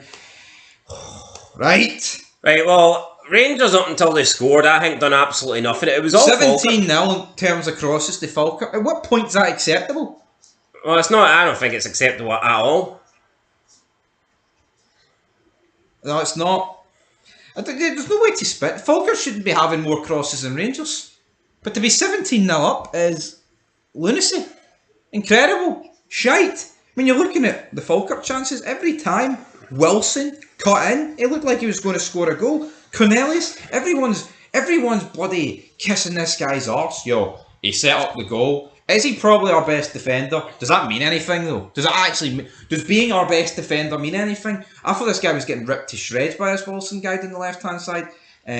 But anyway, Rangers do eventually get the goal because we actually do a cross and Miovski taps it in. Miovski, I think, has been shite so far. Well, I'll say it right. I think it's a bit harsh because he's had no service, but again, I think he could do a bit more. But his passing was a bit sloppy. But this is a guy that still shows good hold-up play, and he scored a few goals, right? What's Shermitti done? Honestly, Shermitti, 8 to 10 million spent on this guy, and he can't play on plastic pitches. Apparently, that's the rumours. Now, he did come on, but maybe it's a case he can only give you half an hour. Well, he's yet to give me a minute. This guy hasn't clocked in. No, he's done absolutely nothing. Plastic pitch, grass pitch, gravel pitch, pavement. The guy, you can put this guy on any surface and it doesn't really matter. He's not an £8 million player. No, he's not. He could be playing out the fucking back garden, and he wouldn't be worth. I mean, he could be playing. It's shite, right? There's money laundering going on in there. Why sign a guy that can't play in a plastic pitch, right? When a lot of the pitches in Scotland are plastic. Yeah, I mean, obviously it's not all of them, but it's like, here, make no mistake about it, right? I would rather the guy score every game but can't play on plastic pitches than what we've got now. I mean, I said it to him during the game. The guy hasn't scored in 2.5 years. That's 30 months, folks, right? Me or you or anybody watching this video probably would have scored a goal in that period of time playing for Sporting Lisbon or Everton and Rangers. Yeah, it's not hard. It's not like he's not playing with half decent teams, like. Yeah. Well, alright, maybe Rangers ain't half decent, but you know what I mean? He's fucking shite. Is he the shitest player at the club, or is Russell Martin? Professional football's hard, right? I'm not going to turn around and say here it's piss easy and any jobber can do it, but to not have a goal in 30 months as a striker No, this deal needs called out, man. I'm sick of saying it every video. When are people actually going to be like, right, that needs investigating? I think it needs more than investigating. What's worse, 7 interviews and giving Martin the job, or getting him in? Well, both are both have cost the club a lot of money. Well, I mean, we can't deny that, right? But yeah, I mean, Falkirk had chances in that first half. They never really got anything on target, to be honest. A lack of finishing, but that like, is it any fucking wonder that Russell Martin?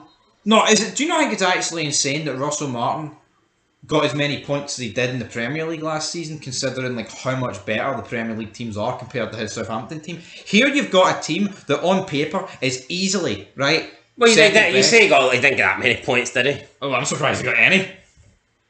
We didn't get many though. He's got the same amount with Rangers, and we should be steamrolling these teams. Yeah, it just goes to show you the Premier League's not that good if this guy can pick up Your points. guy in my chat says Junior Soprano strikes again. John McGlynn. I mean, I'm looking forward to the next episode of the Falkirk Career Mode. I'm not. Right, you want to get into this match review, or you're just going to sit there depressed?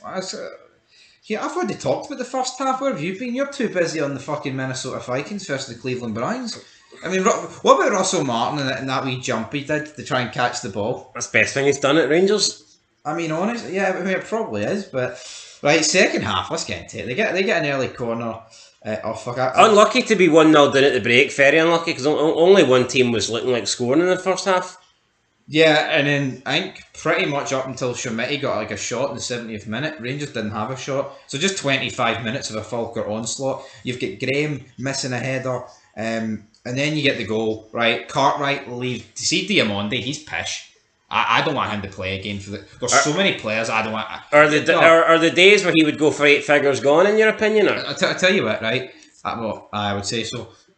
See, as much as I mean, I despise Russell Martin. I can't stand the guy. Do you want to retract that? It's a wee bit harsh. Despise? As a manager, I despise him. Alright, fair enough. Right? As a human being, don't fucking know the guy. Right? But these players have got to take some responsibility. They've got to. It can't just be that this guy is this fucking bad. Right? These are players on, 20 times what people are on at Falkirk, man. Spending a lot of money. It can't just be Russell Martin. They're on more than what I get in the night shift. Which is a lot of money. Aye. Because you're minted. So, again... Not that minted, guys. Send a super chat if you want. Like 10 grand here on the Minnesota Vikings. Is he fucking kidding? Send a super. See if I had 10 grand on the Minnesota Vikings, you think I'd be talking about this shit? My eyes would be glued on the telly. Anyway. You fucking are. Anyway, Russell Martin's eyes, where will they be glued to at the moment? Let's get into the second half here. Falkirk, they get the goal for Cartwright, takes a nick off. What about Diamondi? He's pish. Left for dirt, left for dust. He's no good. No, he's no fucking good. He is bogging, right, but Cartwright then with the equaliser, initially I thought it was a screamer, and then you see the replay and it's like, first of all, it takes a deflection off Suter, who slides in. I think it comes off his hands. And then it just... The deflection from Suter actually takes it closer to goal. And I get it. See, when there's a deflection, it does make... And I think Butland's been really good this season for Rangers, so I'm not necessarily criticising him, but if the deflection did actually take the ball pretty close to Butland, but he just kind of stood there. Maybe it just completely took him out the game, I don't know, but... I'm thinking maybe could Butland's reflexes have been a wee bit better? Could we have seen at least an attempt to save it? What do you think? Or do you think it's not even worth... Can you not criticise him at all? I don't think he's saving it even without the deflection. That's what I think don't think it did much. I think the deflection takes it closer to him though. I think he was beat. I think all it does is take away from Cartwright's goal. Yeah, but I think the deflection takes the ball closer to Butland. I think the deflection makes it easier for him to save it. Maybe, right, I need to see it again, to be honest. I was watching that game behind the couch. Not much room behind the couch, mind you, but, see it, what are we doing here? No, but I said it in my review, so I just don't Is it time for Martin to close his curtains? I think it is, but I don't want to just repeat it, right? But, do you agree what I said in my review about previous teams had urgency towards the end to try and win it? And they were constantly Nah, you'd be Going bombing for it. balls into the box. We watched this. It'd be like life or death. We watched this game, right, and we had that Celtic Motherwell game on radio, right, and it sounded like Celtic were bombarding Motherwell. Now, okay, we can't say too much because it was radio, right? But see that Falkirk Rangers game. There was only one team interested in winning it, and it was Falkirk. Every set piece we got, take it 1 mile now. Take 1 mile. It's almost like it's ingrained in that a draw is good enough or something. Well, it's not good enough. And right, we can talk all we want. I mean, like I said at the start, every game's the same. It's brutal, right? There's no fixing this. He needs to go. It's not getting better. It's not just a case it's 11 to Hearts and 9 to Celtic. It's only going to grow, right? It's only going to grow, honestly. Anyway, closing thoughts. Do you think Russell Martin survives this? Because I don't think I've got what it takes in this international break to be talking about him still in the job. It's going to be tough because I think it's different. I think there's a difference between Martin dropping points today and not losing ground on Celtic. But, I mean, at one point it looked like he could have drew this game today and actually still gained on Celtic. But now he's dropped points and Celtic went on to win. So, normally under certain circumstances, it doesn't seem like you can be 9 points behind Celtic at this point. But, I don't know, with these new owners... Do they really... I don't think they really know the history. No, I think it's probably too... If he was going to get sacked, I think he'd have been sacked by now. But it is enough. How many bad results, how many drop points, how many draws is enough before someone's like, nah, you're done, you're finished? It's time to go. No, but you're right. I agree with that logic. It's like, we dropped the 11th. If he doesn't get sacked, we're 11th. How many? Wait, Rangers were 11th, 9 points behind, weren't we? Yeah. Now we're 8th. But are they looking? Are they looking at the league table, or are they looking at how many points we're behind? I thought the Hearts result would have done it to him. I thought that. We'll put it this way, right? Half time, as we pointed out, there's 5 points the gap between Rangers and Celtic. That was as fucking close as it was ever getting. Is that close? It's actually not a million miles away, guys. So, closing thoughts on the end of the game. Falkirk deserved to win. Yeah. He didn't. Point probably flatters Rangers, to be fair. Yeah. And I think we'll end it at that. We'll do fans react, and I'm sure Russell Martin will have something to say. And I wouldn't be surprised if we see a reaction from the Rangers board later tonight. But at the same time, I look at how bad it's been already, and if they haven't done anything yet, then... I mean, the Rangers have already... I suppose you could say this is uncharted territory because they haven't been 11 points behind this season yet, and they are now, so we'll see. Yeah, but are they looking at Hearts? They've got half to, like... Yeah, but I don't think they're just looking at... If they were just looking at Celtic, I think they'd be sacked anyway. I think under previous Rangers boards, there's no way Martin's still there. Oh, no. Because I think... I think he'd have been sacked. You can criticise the previous Rangers boards, right? And you can say that, they didn't have the best intentions or whatever, or they were shite or whatever. But they understood Scottish football, and they understood what Rangers meant, and they understood the rivalry with Celtic. Yeah. And there's just no way he would be there, I think, under previous boards. But I think you could argue with this new board. No, but no. Yeah, but Andrew Kavanagh might not think it's a big deal. No, I don't understand though, right? We can say they don't understand Scottish football, but say they took over. Forget about Leeds. Say Leeds didn't exist. Say they took over a team in England, right? Look at City, Liverpool, right? Arsenal, I think, is a good example because they've not won the league. Liverpool and City haven't. Say the 49ers took over Arsenal, right? And they gave Russell Martin the job, and obviously you're aiming to win the league. That's the aim. Say he was hovering around like 14th, 15th spot with the performances that Rangers have put in, right? And the amount of points and doing that shite in Europe. Do you think he'd survive at Arsenal? You say that, but I mean, look at how Ange survived at Spurs. But that's fucking Spurs, though. You had.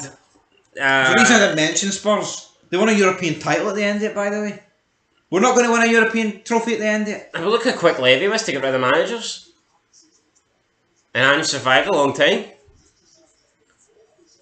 Point is, guys, Man United, they seem to keep managers for ages. I don't think they understand anything. Right, Falkirk won, Rangers won. Be back later. Fuck, I don't know if I'll be back actually. Will you be back? Maybe not. Till next time, though. We'll see you next one. Peace.